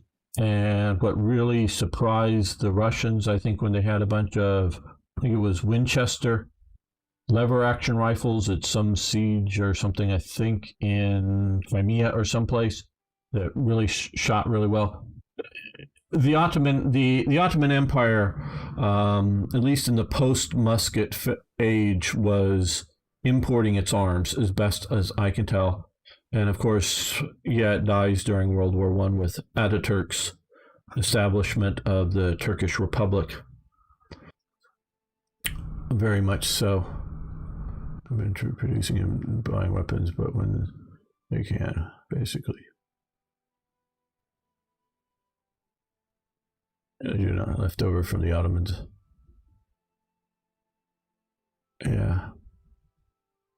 Yeah, so it's... Now realize a lot of the other countries didn't produce their own weapons too.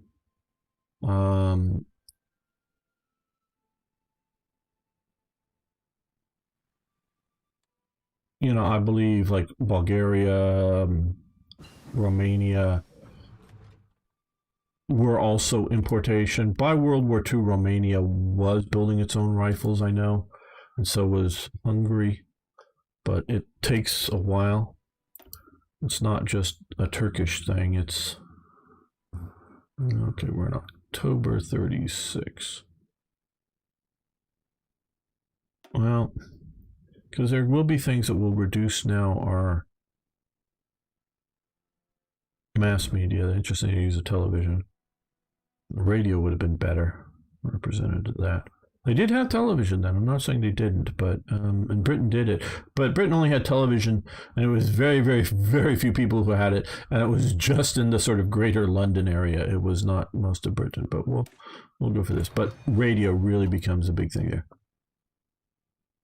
Started with trying to produce their own planes, succeeded for a while, but then it goes bankrupt after a while, so the government focuses on agreeing with Western companies. Yeah. France to the USA. Well, also airplanes, to a point, get more and more technical to build. because if you're looking at an airplane from like World War One or the early 20s, the one hard industrial area to build with it is the engine, and you have to have something that can build an engine. An engine is a not an easy thing to produce because you need to be able to one first forge or cast a engine blocks and then machine them out and have steel that is able to take the heat of the engine reliably and a lot, ongoing.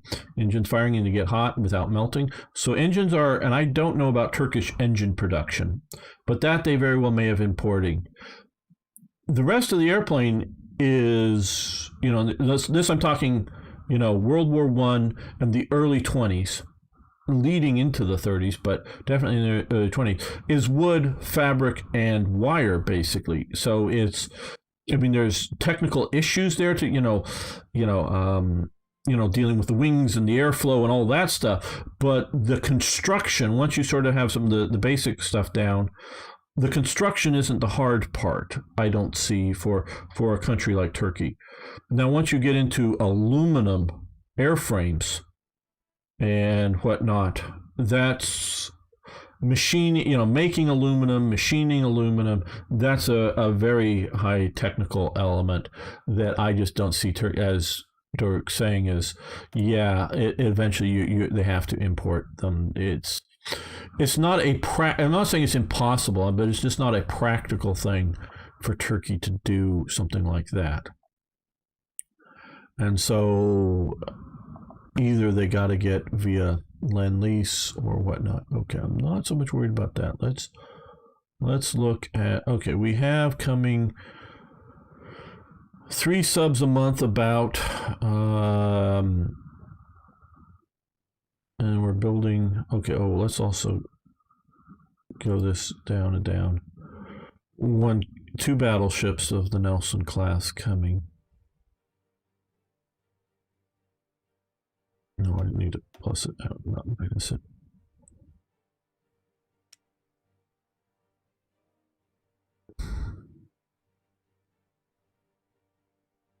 Yeah, what the hell? Let's build one more carrier. We already have an Ark Royal coming. November 46 still? Wow.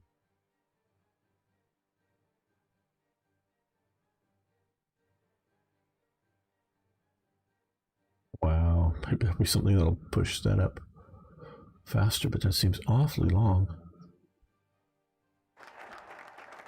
Just one either way. Reinforce the Empire.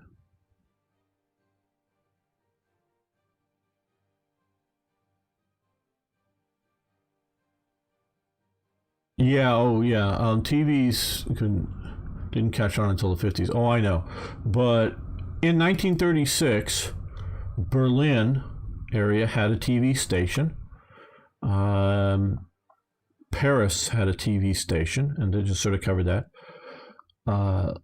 London has a TV station. And New York City has a TV station.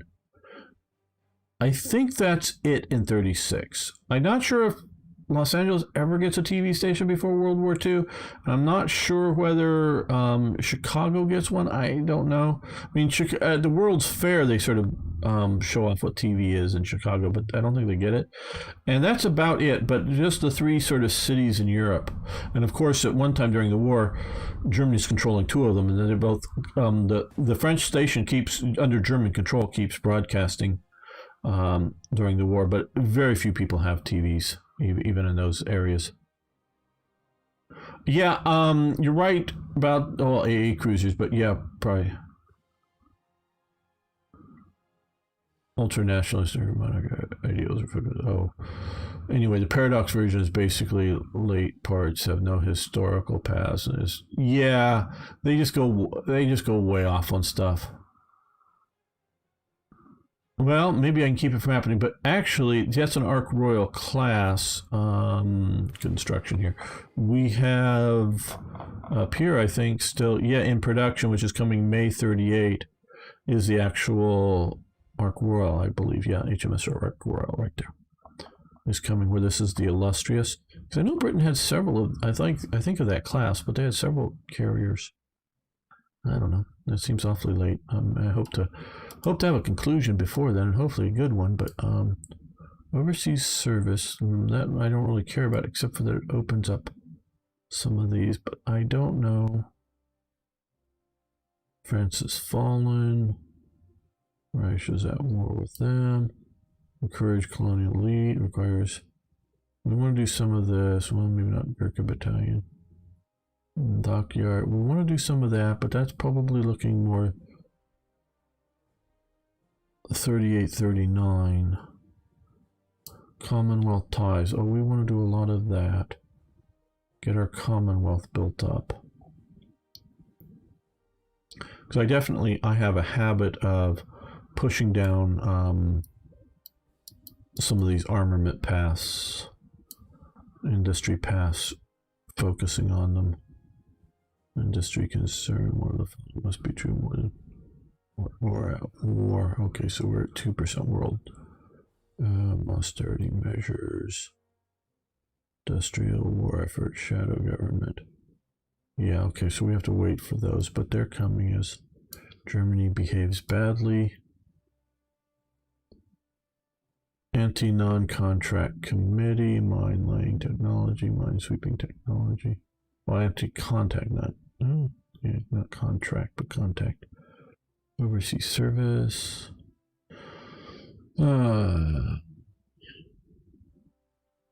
Singapore, Cairo, Alexandria, Nova Scotia, Malta, Gibraltar bases.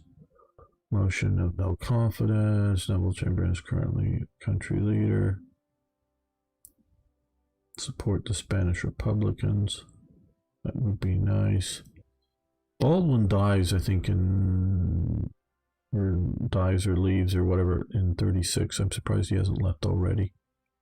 Every man will do his duty. This requires global research. Ready the Commonwealth. No further appeasement. Okay, so this is looking more like a probably a 38 or early 39. Kickstart war industry. Okay. Construct the Indochina. Down oil tanks. Or inching down. I don't know. The Highlands, okay, nice, but now over here, home defense, port defense, Benelux intervention, secure the Netherlands. Yeah, we're not going to try to secure the Netherlands, Belgium, and stuff. So let's do global defense. We'll also get just some air base and stuff, which not really needed now, but we'll just get that going.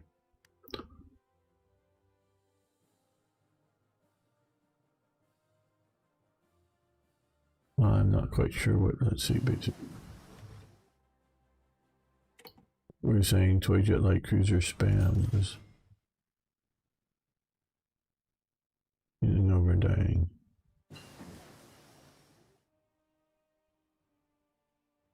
Military production. Okay, let's first look at our, okay, this one, no, this one is just here or here. Yeah, we're going to wait till, which is coming close, we're going to wait till 37 to at least get the Hurricane multi-role, put that in production. So we'll do that, and then up here an all-purpose slot.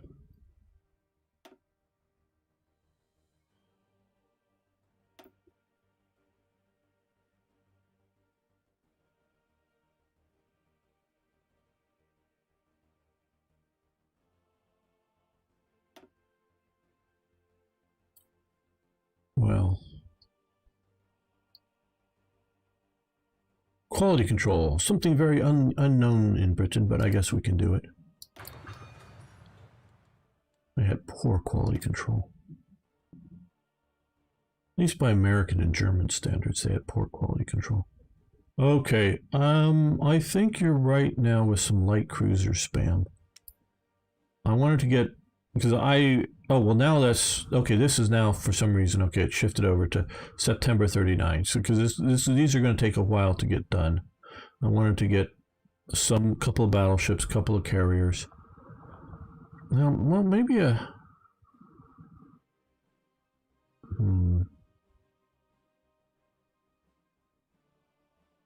into war cruiser.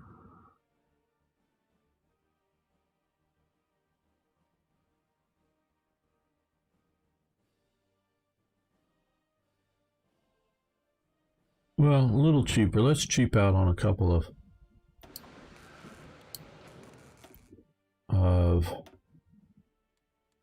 heavy cruisers or cruisers, however you're wanting to call that. Okay. Yeah, I think we'll start to convert over to military factories.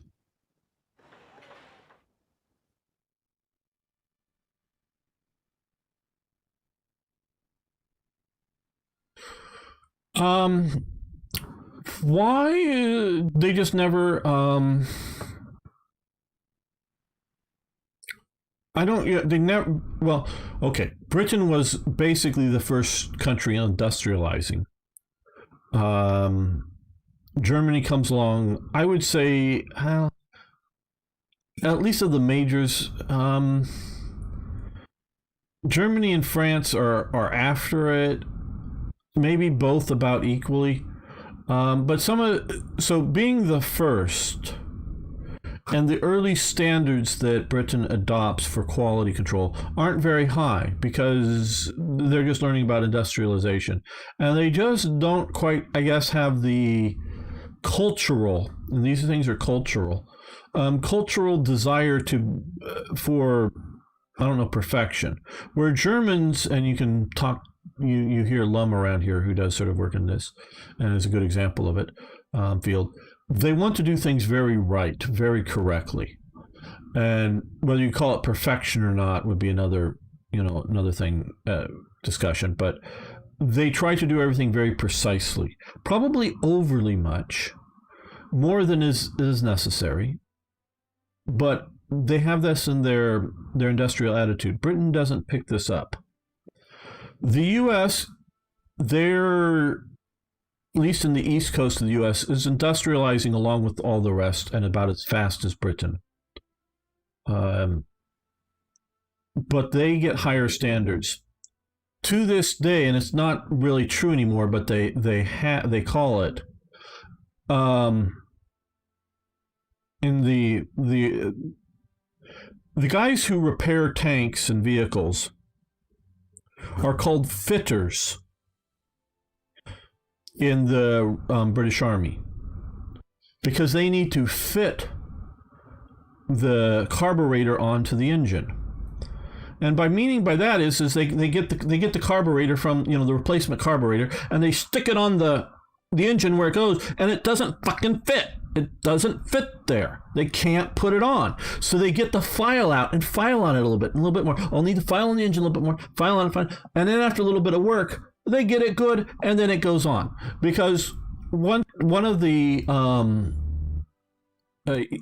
people, I don't know, I don't remember who from the story, but goes in when they were in Britain, when the Americans were there, goes to one of the American mechanical repair shops for repairing vehicles. And one thing after being there for a little while, he looked around. There's one thing that the Americans, the most best equipped, armed forces in the world and the most equipped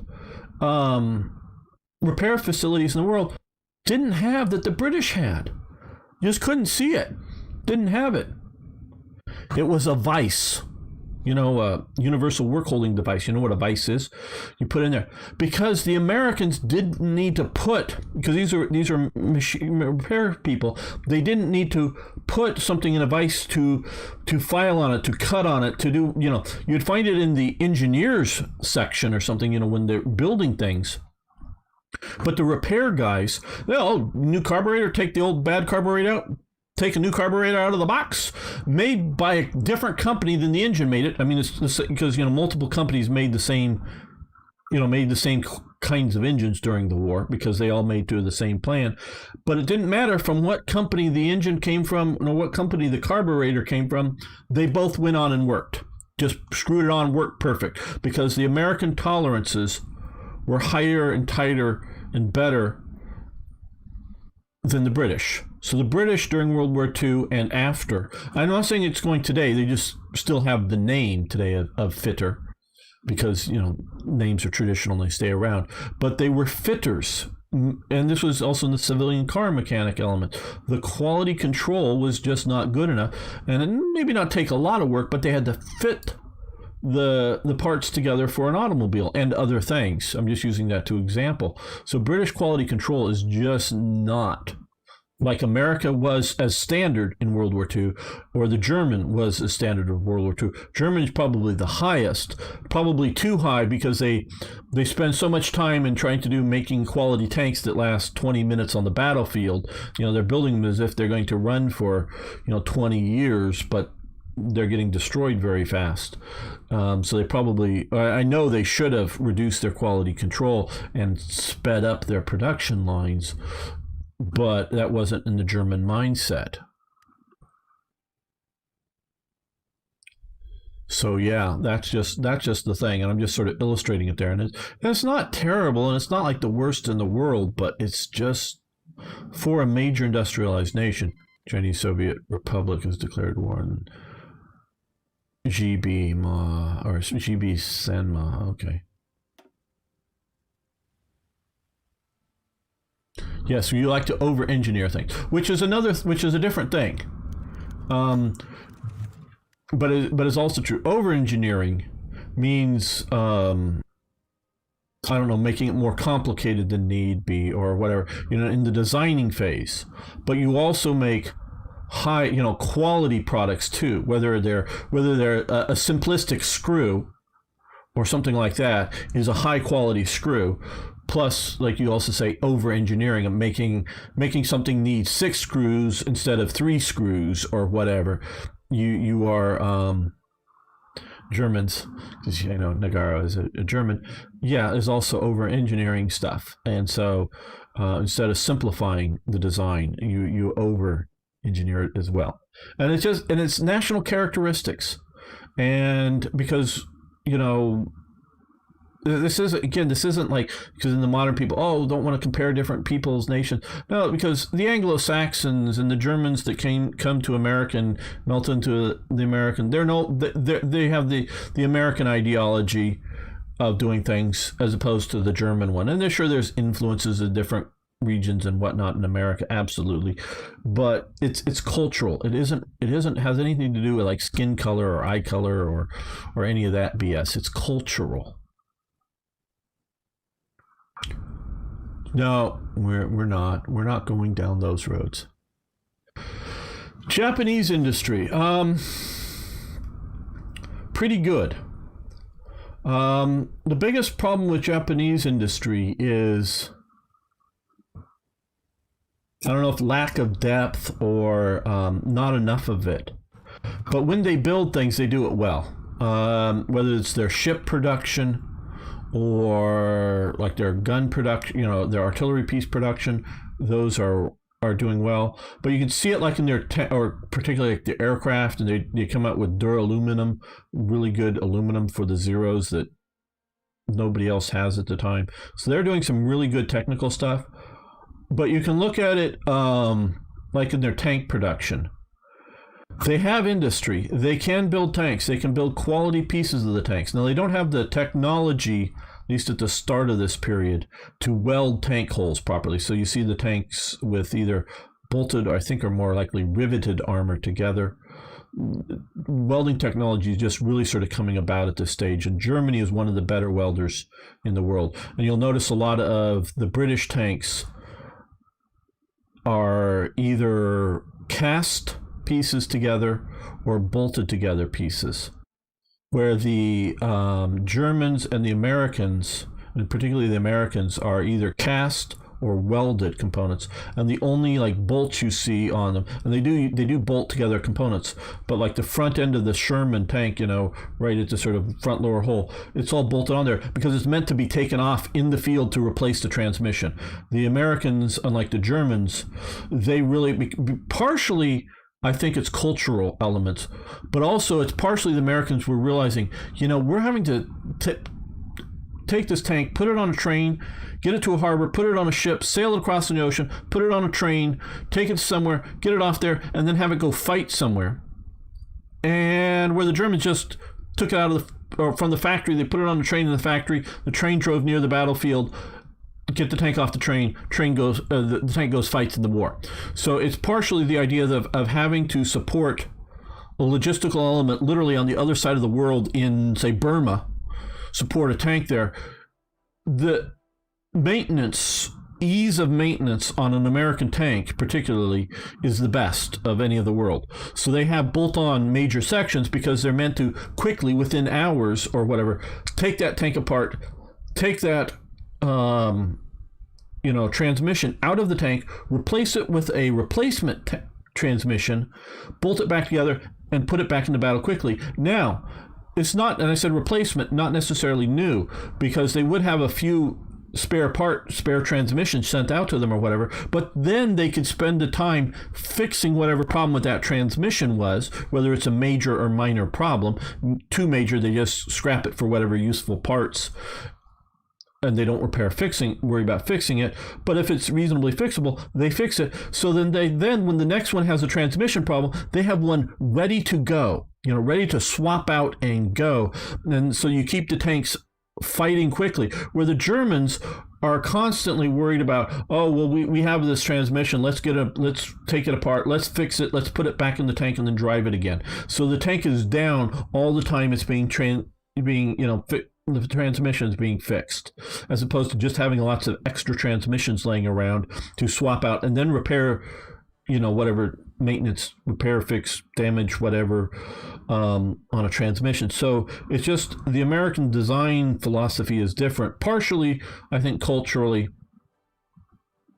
partially because they realized they were logistically needed to fight, to send the tanks to Russia as Lend-Lease and have the Russians keep them functioning.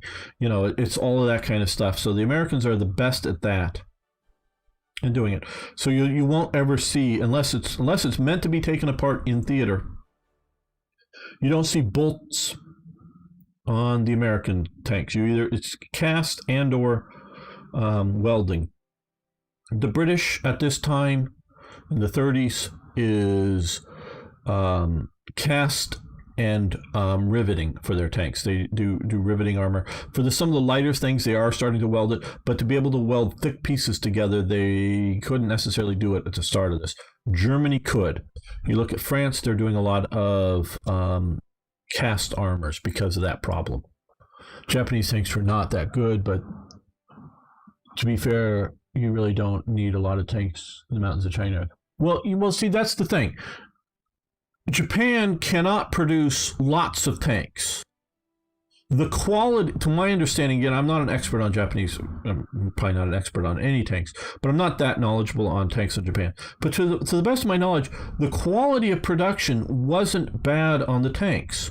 So it's not that they were decent tanks, but they didn't have the industrial capacity to make, late war, they're making big sort of weird fantasy tanks, few examples. But they really don't have the industry to make large tanks or lots of tanks. But what they make are good, and like you say, they're fighting against unarmored opponents. And when they came up against the Soviets, they lost bad, mostly. During 1936-38. When they were fighting up in Khalkhin-Gol over here and places. They lose badly to the Soviets. And their tanks, so the quality of their production isn't bad so much, it just they don't have, and they're definitely mostly on the riveted armor element. But so that, they just don't have enough production to make serious tank divisions. I don't think there's, again, I'm not a theater knowledgeable on this. I don't think there's anything like a Japanese armored division. I think they have tank companies and maybe tank battalions attached to, infantry divisions, that kind of thing. So it's more of a supporting role to standard infantry type stuff, as opposed to a big, motorized divisions and corps and whatever. They just don't have that level of industry. So it's sort of like one of the airplane factories making the Zeros. They're making high tech aircraft, but where they located the factory was sort of near where the workers were and where some rail lines that brought in the resources were. But to get the airplanes from the factory to the airfield, now the Americans, they would just build an airfield right next to the factories, because that's literally what they did. So they could literally fly the aircraft off from the airfields if they were going to fly them anywhere. Sometimes they actually made them and stuck them in crates to be shipped around the world. But if you were flying them away ready, you'd fly them right off the factory. And places like Britain and Germany would do the same. At least in this one major Zero factory, major one, they needed to get the factory, which was more or less in the center of town or whatever, or city or whatever, to the nearest airfield to fly them away. Now, they quickly found out that if they towed the aircraft with a truck to the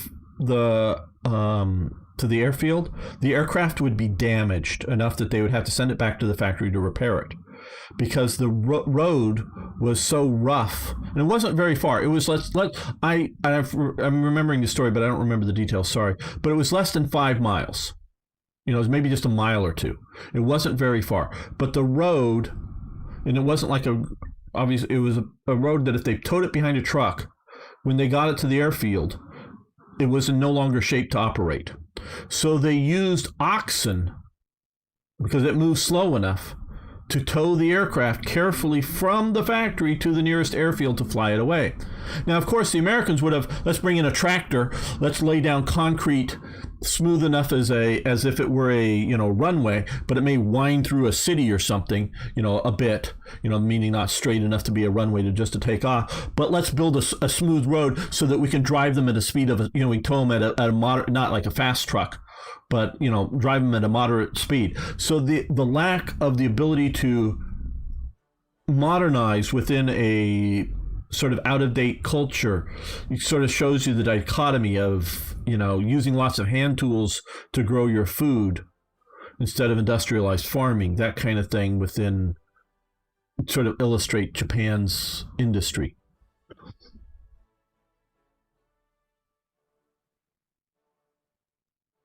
You're absolutely right. They weren't good up against other armor. Japanese tanks, they had armored divisions that fought in Operation Ichigo in 1944 in China. Very good. Hello, Toasty Metham. Yeah, I am not a Pacific theater expert like that, or as knowledgeable as I am on the Pacific. As on the Europe. So if they did have armored divisions. Now, my question is, were those like Western armored divisions, meaning like all the soldiers could all get in trucks and all the supplies could be loaded in trucks and all the tanks and everybody can move driving all at the same time? I doubt it, but maybe.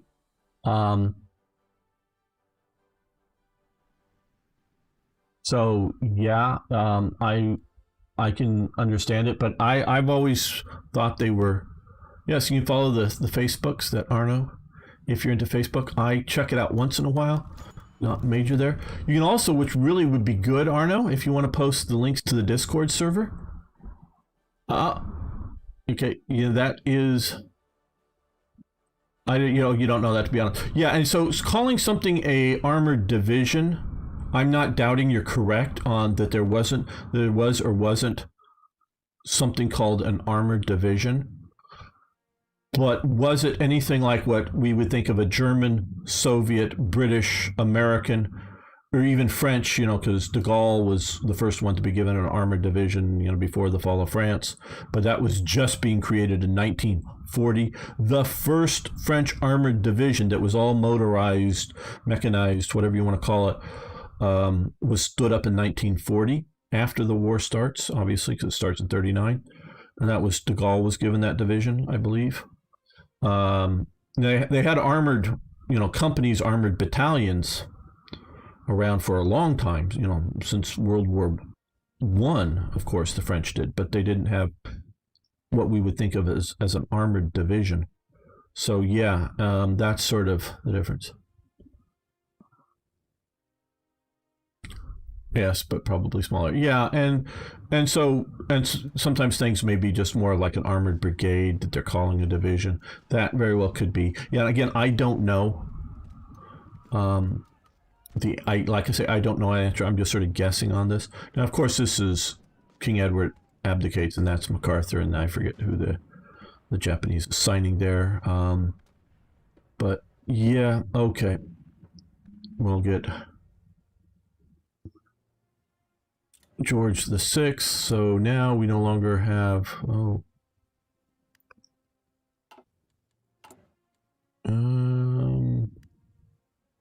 I thought we got steady as she goes, avoid anger, appease the jar, winter heating. Huh? Thought it said we had, or maybe he's just there as a minister? Thought it was going to be an effect like the last Edward. Oh, he's here. Okay. So he's here as minister politician here. Okay, figurehead. Okay, so they're using figurehead here instead of the effect. Okay. Very good, very good. Still learning all of this when we're talking about black ice. Okay, we can use another 3. Okay, so we have a heavy cruiser coming. Let's see about some light. You were thinking the Southampton was our best class, probably the most expensive. Exeter. Okay, we'll build a Southampton, just one though. Put the 3 dockyards to it. We need more steel. Okay, let's see.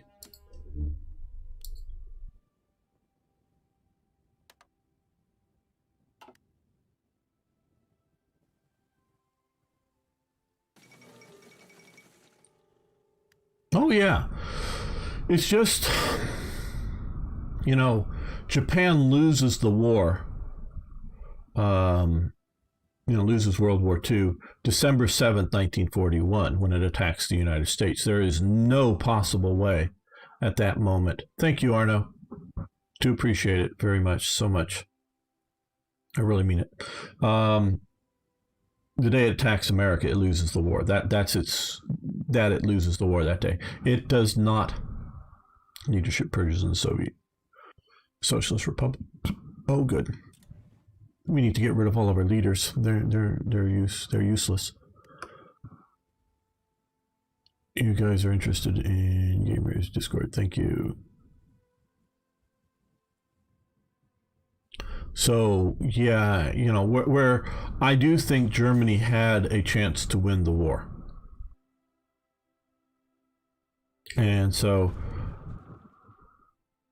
yeah, Japan does a lot of remarkable things. I'm not trying to downplay their ability, but just trying to illustrate the sort of limited amounts of like industrialization, modernization in a society that was still mostly traditional. Especially if you look in the 20s and early 30s, you see a lot of like flappers and other sort of girls and whatnot, and men trying to be very Western and Western music. You really find much more when the war is going worse for them, and Tojo's coming in power in 1940 and whatnot, and 41, really sort of clamped down on sort of sort of go back, retrench back into traditionalism in ways, but they're also very much in a much of society is living in a pre-industrialized world. Yes, I've seen photographs of the major cities, and the centers of the major cities are very sort of, modern looking with, trolley cars and, not real big high rises, but, significant multi-story buildings and people wearing Western clothes. But these are more like islands in a sea of traditionalism and traditional pre-industrial, and that they don't have indoor plumbing in their homes, and they, in the rural countryside, and they don't have electricity. Now, of course, that can also be said in parts of America, too. Okay, after Leon Trotsky once again refuses to accept more stringent conditions laid down by the Norwegian Department of Justice for his continued stay in Norway, it was decided not to grant him another visa, resulting in Trotsky having to leave the country. I think he goes to Mexico. Yeah, Mexico. An announced location, so no one wants him. Well, no one should want Trotsky because he's an evil communist. Well, Germany had a chance to win. It had a chance to win the war. It makes some decisions that cost it. Well, I've talked about it in other things I'm not going to go into here. You can look at some specials that I've made on could Germany have won. And yet my basic is yes, it could have. Now, it would take particular things to happen to have it win, but it could have. Hey, Spiraling.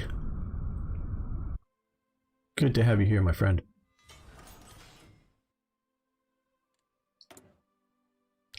Okay, yes, we're shifting more towards military. I don't know. Should I build?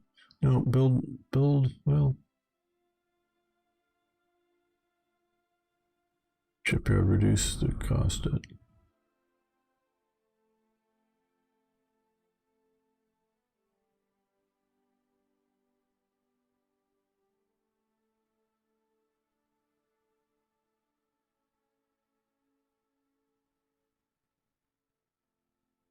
Let's build one of these, just sort of for the fun of it, and let's also put in a uniform factory for the fun of it. Well, yeah, Baku would help if they could take it intact. That's a big question. Taking it is one thing. Taking it intact enough to get oil out of the ground and back to Germany is another question. Serious questions. But it's more strategic on securing the Mediterranean, taking Moscow in one season from the start of the war, whether you start it in 41 or you start it in 42, but getting Moscow, meaning appearing unstoppable, not eventually getting Moscow after 2 or 3 years gives whoever the heart to keep fighting and retreating back. And if you take Moscow quick enough, you might, not saying you would, but there's a chance that you could collapse this, collapse Stalin in the Soviet system and have the Russian whatever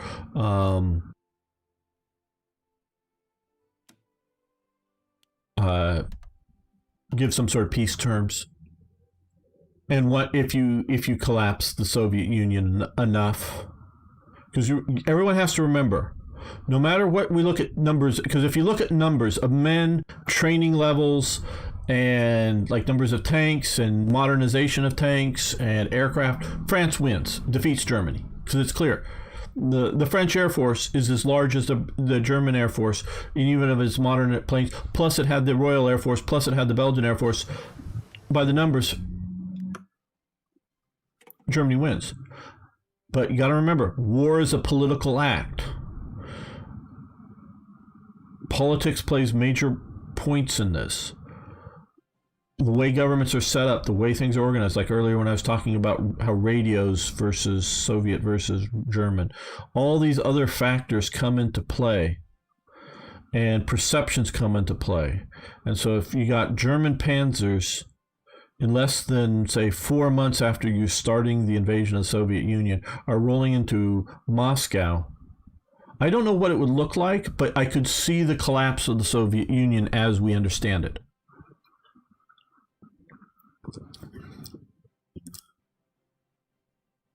Yes, Germany did suffer from bad leadership. Well, we also, victory and loss of battles and whatnot.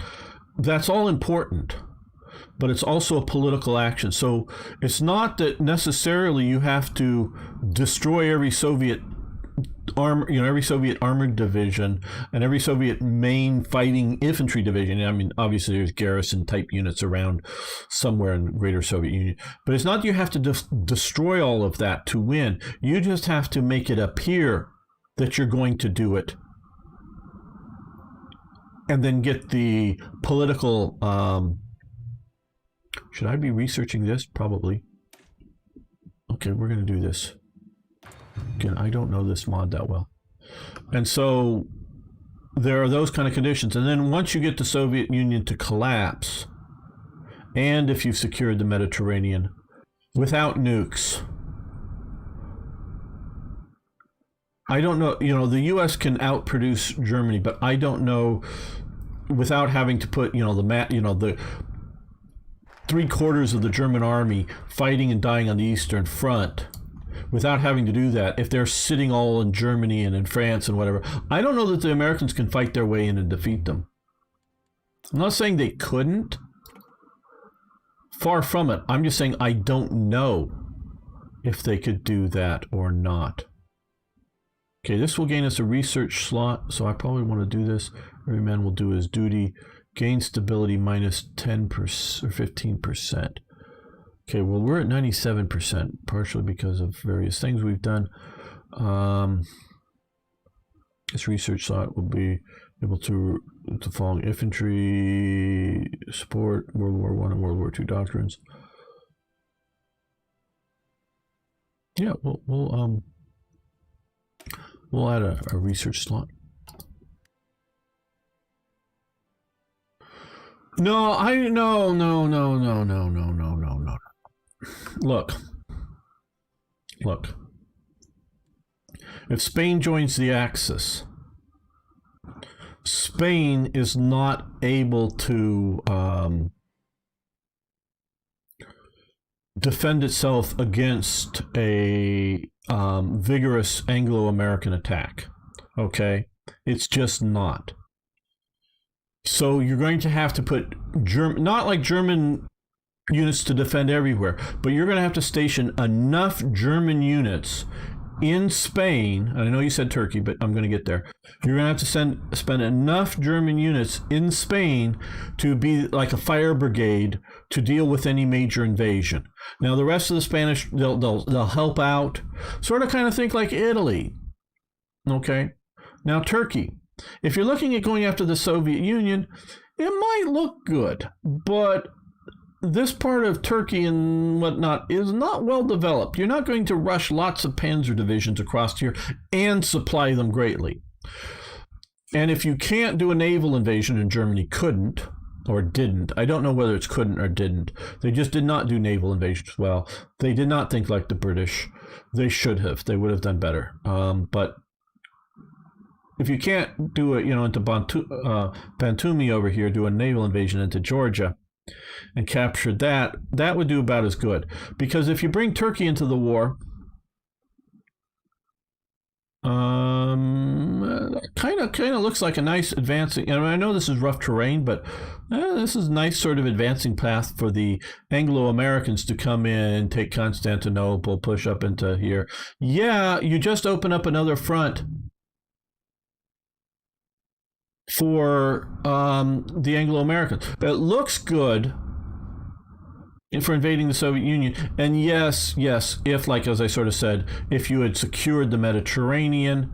But if you're securing the Mediterranean, well, you might just go through Iran, which did sort of join the Axis, or wanted to join the Axis. They changed their name in preparation to join the Axis from Persia, or they changed their name to Iran, which means Aryan, because they wanted to be on the Aryan side, these guys, and from Persia to to Iran.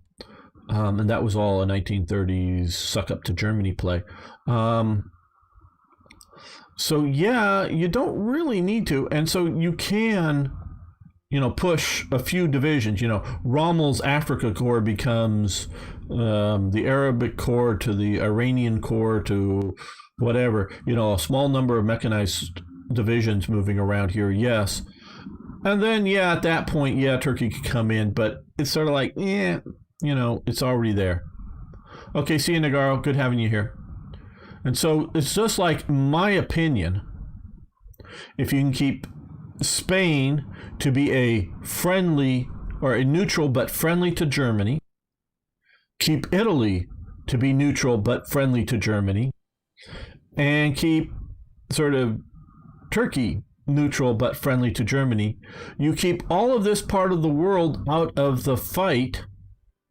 So Germany only has to worry about defending up here.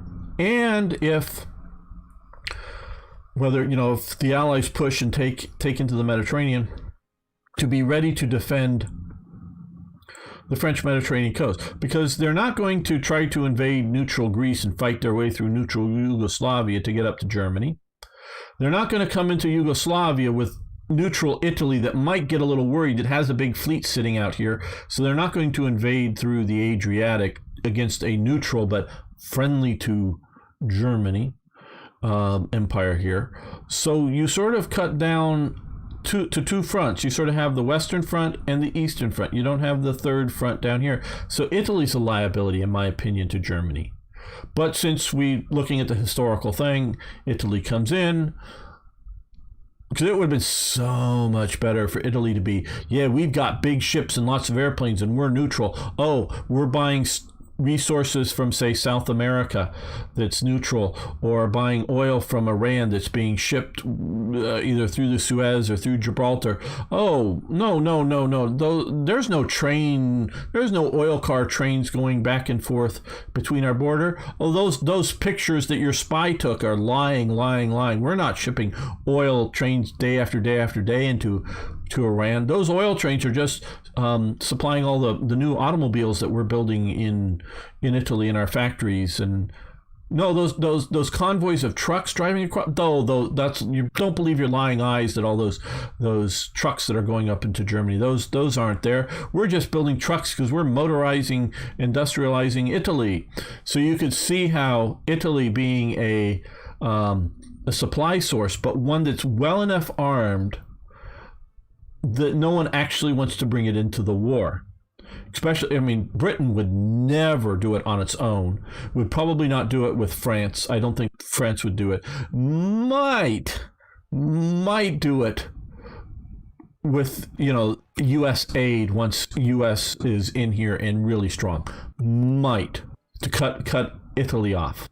But probably it would have been more of not a bluff, but more of a Anglo-American naval and air blockade that would intercept ships coming through and shoot at them and sink them if necessary, and daring the Italian Navy and Air Force to stop them sinking Italian ships sailing around the Mediterranean, cargo ships sailing around the Mediterranean. You want to go to war for this? You're not letting us board your ships. You're not stopping them. Now, of course, they would try to board them. There were before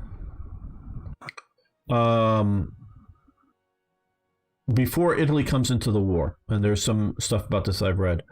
Before Italy comes into the war, there are some Italian vessels up in this part of the world that Britain confiscates, claiming they're carrying war materials for Germany. Not that they were going to Germany, but they were possibly. This is before Italy comes into the war. But these are very sort of localized, sort of English Channel type events, not stuff going down out here.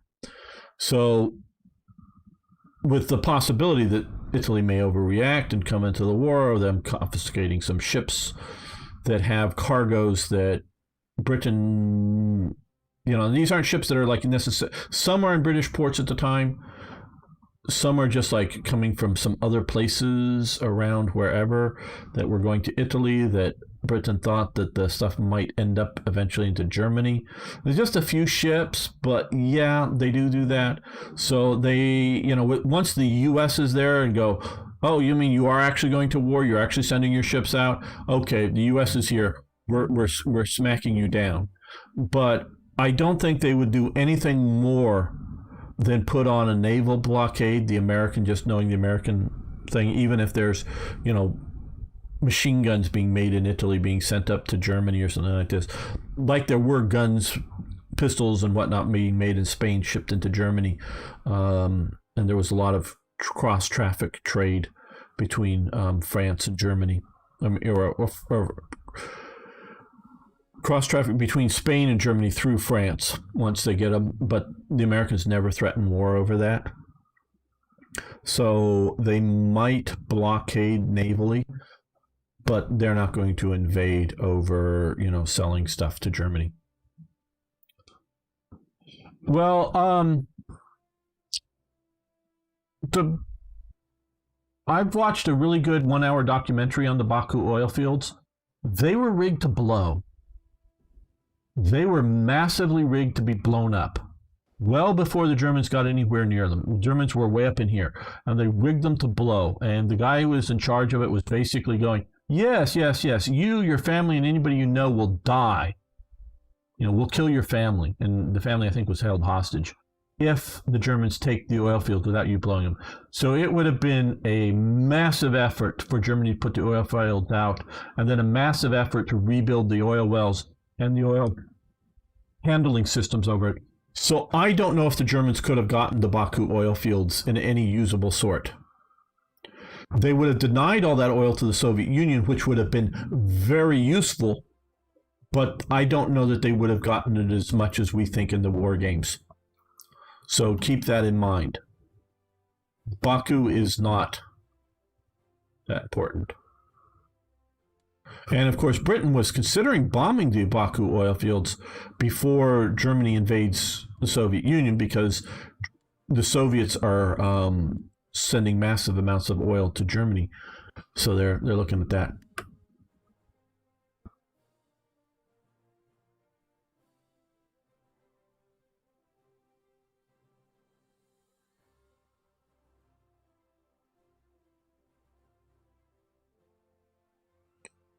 Our war support is going down. Well, we're not planning on going to war. Got consumer electronics, and we've got some level of quality control. Okay. Fluorescent lighting technology.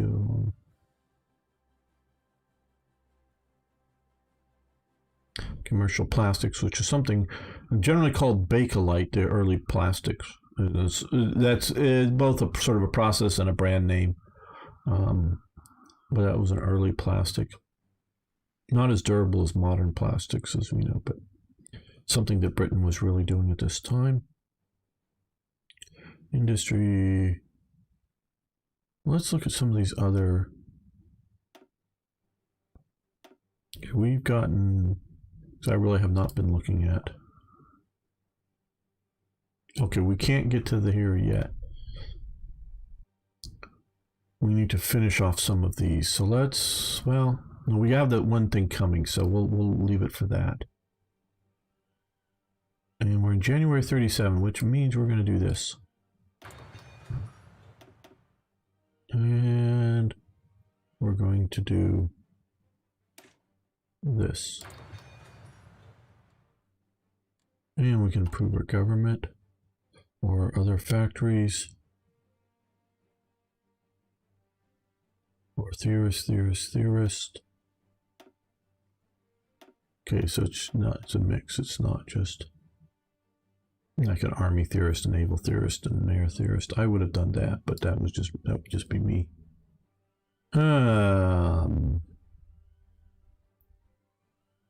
Research speed. Can't do that one yet. Well, we don't need. Check technologies.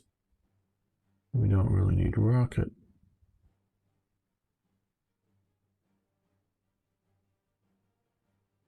British electric. Yeah, we can do that. I like research like that.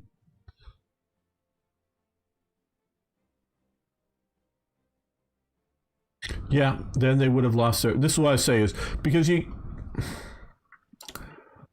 looking in from the outside, how solid is the Ribbentrop-Molotov Pact? Now, when we look back at it through history, we see it. Both sides were just sort of waiting for the opportunity to attack the other. There's a bunch of people that really think Stalin was getting ready to attack Germany, and Germany just preempts it. I don't think Stalin was getting ready to attack and to go attack. I think he was getting ready to attack if things look good to attack. Stalin is an opportunist. Hitler is an ideologist who's a gambler. Stalin is an opportunist. So, if either he sees weakness in Germany, one, or two, it's sort of a combination. This is my analysis, and I'm not saying I'm right, but this is what I sort of think is if we see Germany looking too victorious and sort of tied up in other things, I could see Stalin attacking. So if Germany goes to, obviously the whole idea of the Ribbentrop-Molotov Pact, of course, was for a limited war for the invasion of Poland by Germany and the Soviet Union. Oops, Britain and France get involved. Fortunately for the Soviet Union, and fortunately for Britain and France, they didn't declare war against the Soviet Union. But still. So, and there's actually, I recently found a set of posters. One poster is a poster of German and Soviet planes flying over together and dropping bombs on a city with the word London below it. This is from like 1940 or 41. And then in 1942 or late 41, after the German, is that same poster has been reworked. The planes are the same, but they've changed it from Soviet to British planes. Put British, same plane on it. It looks more like a German plane than the British planes. Same plane on it, but this changed the markings on the planes and on the bombs, because the bombs also have it, to British markings, bombing the same city, but with the word Berlin below it. So the joint, propaganda. So there's this sort of propaganda, and there's this, how close is the alliance for it? I really think Stalin. So if they, when they go to war with France and Germany, France and England, if Germany gets super tied up in the war and is losing, sort of like World War I think Stalin would attack because he would want to get, the rest of Poland and maybe get half of Germany, and he's going to attack. So I think, if he gets bogged down in France too bad, I think Stalin will attack. Okay. Or some other way Germany is super weak, I think he would attack. Also, if Germany's getting real strong by, hey, they've defeated France.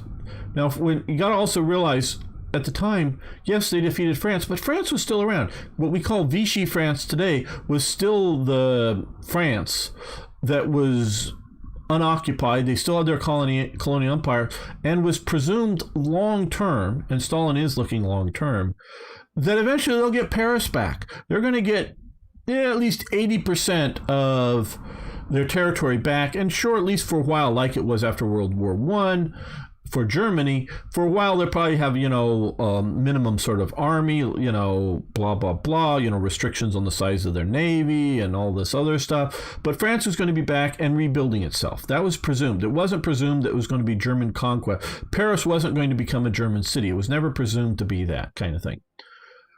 So if Germany invades Britain and wins wildly, well, Stalin isn't going to attack because, oops, he just conquered another country. But if Germany is getting strong enough and they're invading Britain, and again, it's not necessarily like the whole German army's bogged down, but it's not going so well. Meaning you've had, say, maybe even he invades and the army that invades gets sunk, or it's tied up. It's taken London, but they're holding 70% of Britain or whatever. Then I can see Stalin attacking. Because even though the great bulk of the German army won't be in Britain, just because of supply and logistical needs coming across, that probably won't be there. That's probably why they haven't, in that scenario, fully taken Britain. But it's still tying up enough of the army that then you can hit. And if America comes into the war to support Britain, I could see the Soviets getting ready to attack. Once America's like fully into it, they've retaken North Africa, they've retaken all this stuff. I really think Stalin would attack at that point. At some point, like he does in Japan, taking Manchuria, he eventually attacks Japan. I think if Hitler never attacks the Soviet Union, I'm not saying there has to be a war, but under the right conditions, Stalin's going to attack.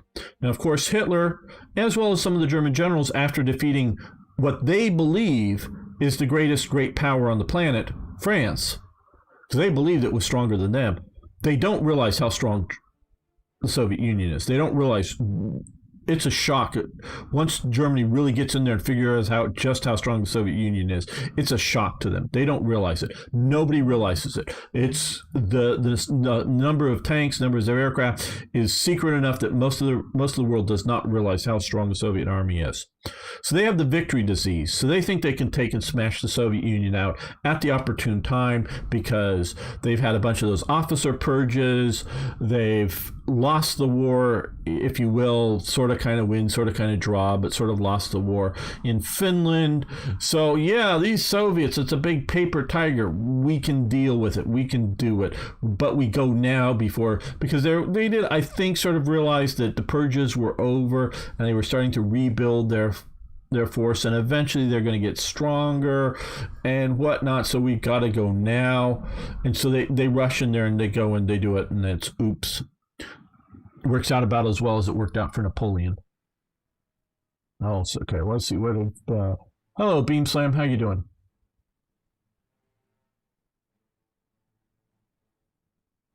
Magic ways of teleporting airport. Yeah, that's a problem. Had the Soviet, Germans, British all at each other's throats. Yeah. Also, don't forget, Churchill was considering to go to war with the Soviet. Yes, he was, or at least supporting, sending aid. He wanted to invade Norway to secure Narvik and possibly invade Sweden if Sweden didn't allow, but I think he figured because Sweden was giving lots of aid to Finland to allow transit of mostly supplies to, I think it was mostly a supply issue to Finland, more so than war. I'm not saying he wasn't considering it war, but he was mostly focused on supplying the Finns. But combination of, this is when he was in charge of the Admiralty, but not in charge of the nation. Because he wasn't considering it once he was prime minister. This is when he was first lord of the Admiralty, because the Winter's War is over by the time he's prime minister. But when he's first lord of the Admiralty, he's pushing to take this to support the Finns, but not so much, I don't think, to go to war with the Soviets, but just to support the Finns. Give them weapons and equipment, and let maybe a division or two of volunteers, that put on Finnish uniforms or whatever that are made in Britain, badges, whatever, onto their uniforms to go fight, maybe, that kind of thing he was looking at. Hello, Jean Noel. How you doing? Germans hoped that they could get the Soviets on their side to attack the UK in late 40. I haven't heard that specifically. Not saying you're wrong on it, but I haven't heard it. It was the other way around. Germany was hoping the British would. They were hoping. Hitler thought he could make peace with Britain. I don't think he was thinking Britain would help him fight the Soviets. Those are different things. For sure, Stalin would attack Hitler in the back at some point. Yeah, at some point. The only question of when the opportunity looked best. In my opinion. Tells a lot about Hitler and his generals thought. Yeah. Yeah, no, I got you. USSR. So yeah,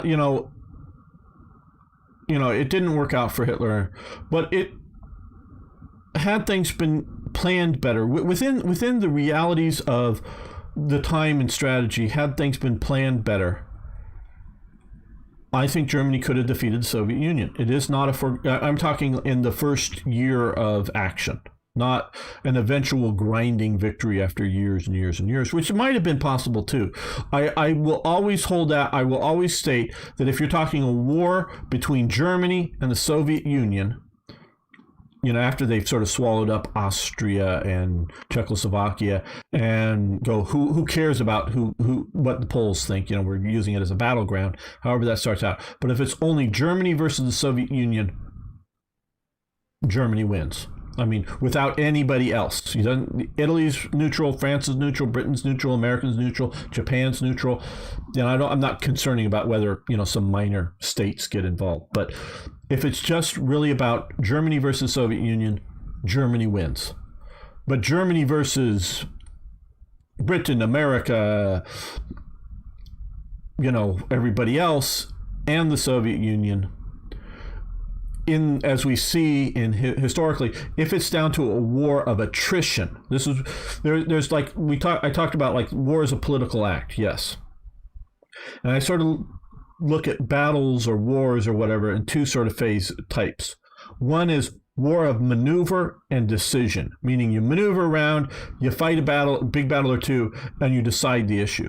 The other type is wars of attrition. These are battles after battles after battles. Best characteristic, of course, is the West Front during World War I, is wars of attrition. You're grinding it down. Your strategic bombing is attrition. So that wars of attrition. If you're talking about U.S., Britain, and Soviets versus Germany, France, and Japan, the Western allies with the Soviets always win a war of attrition. There is no other outcome I can see. Again, unless you throw in nukes, if Germany gets nukes or some other sort of wild-ass shit.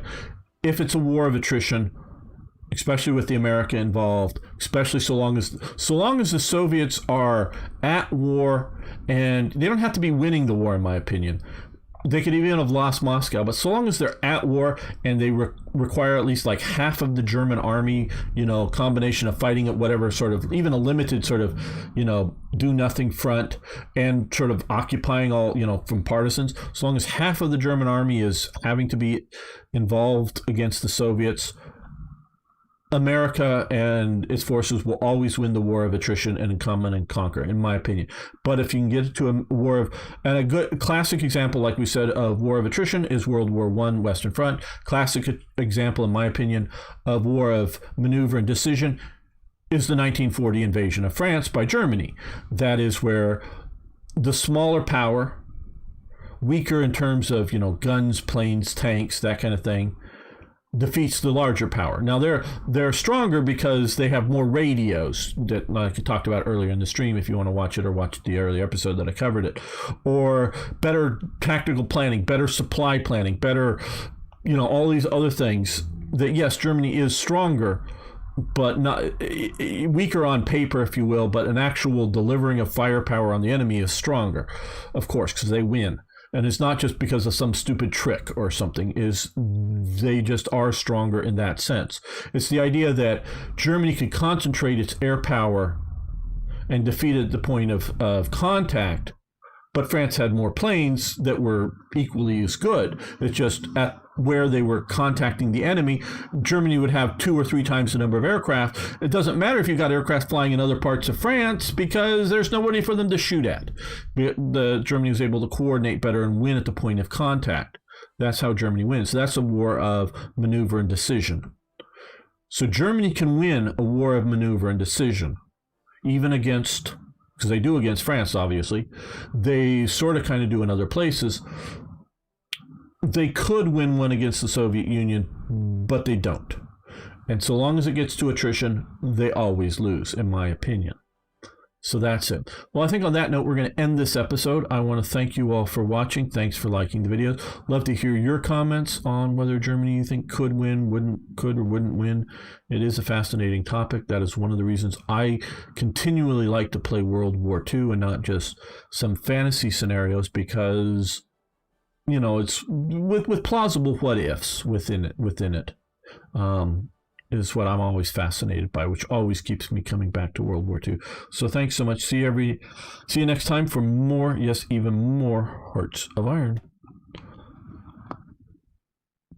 Radios, crew tanks, yes. Coordination, very much. Yeah, I think we're going to, yeah, I know. No, it's fine. And you can either go back and watch, because it will stay up here, the VOD of the stream on YouTube. All these Let's Play.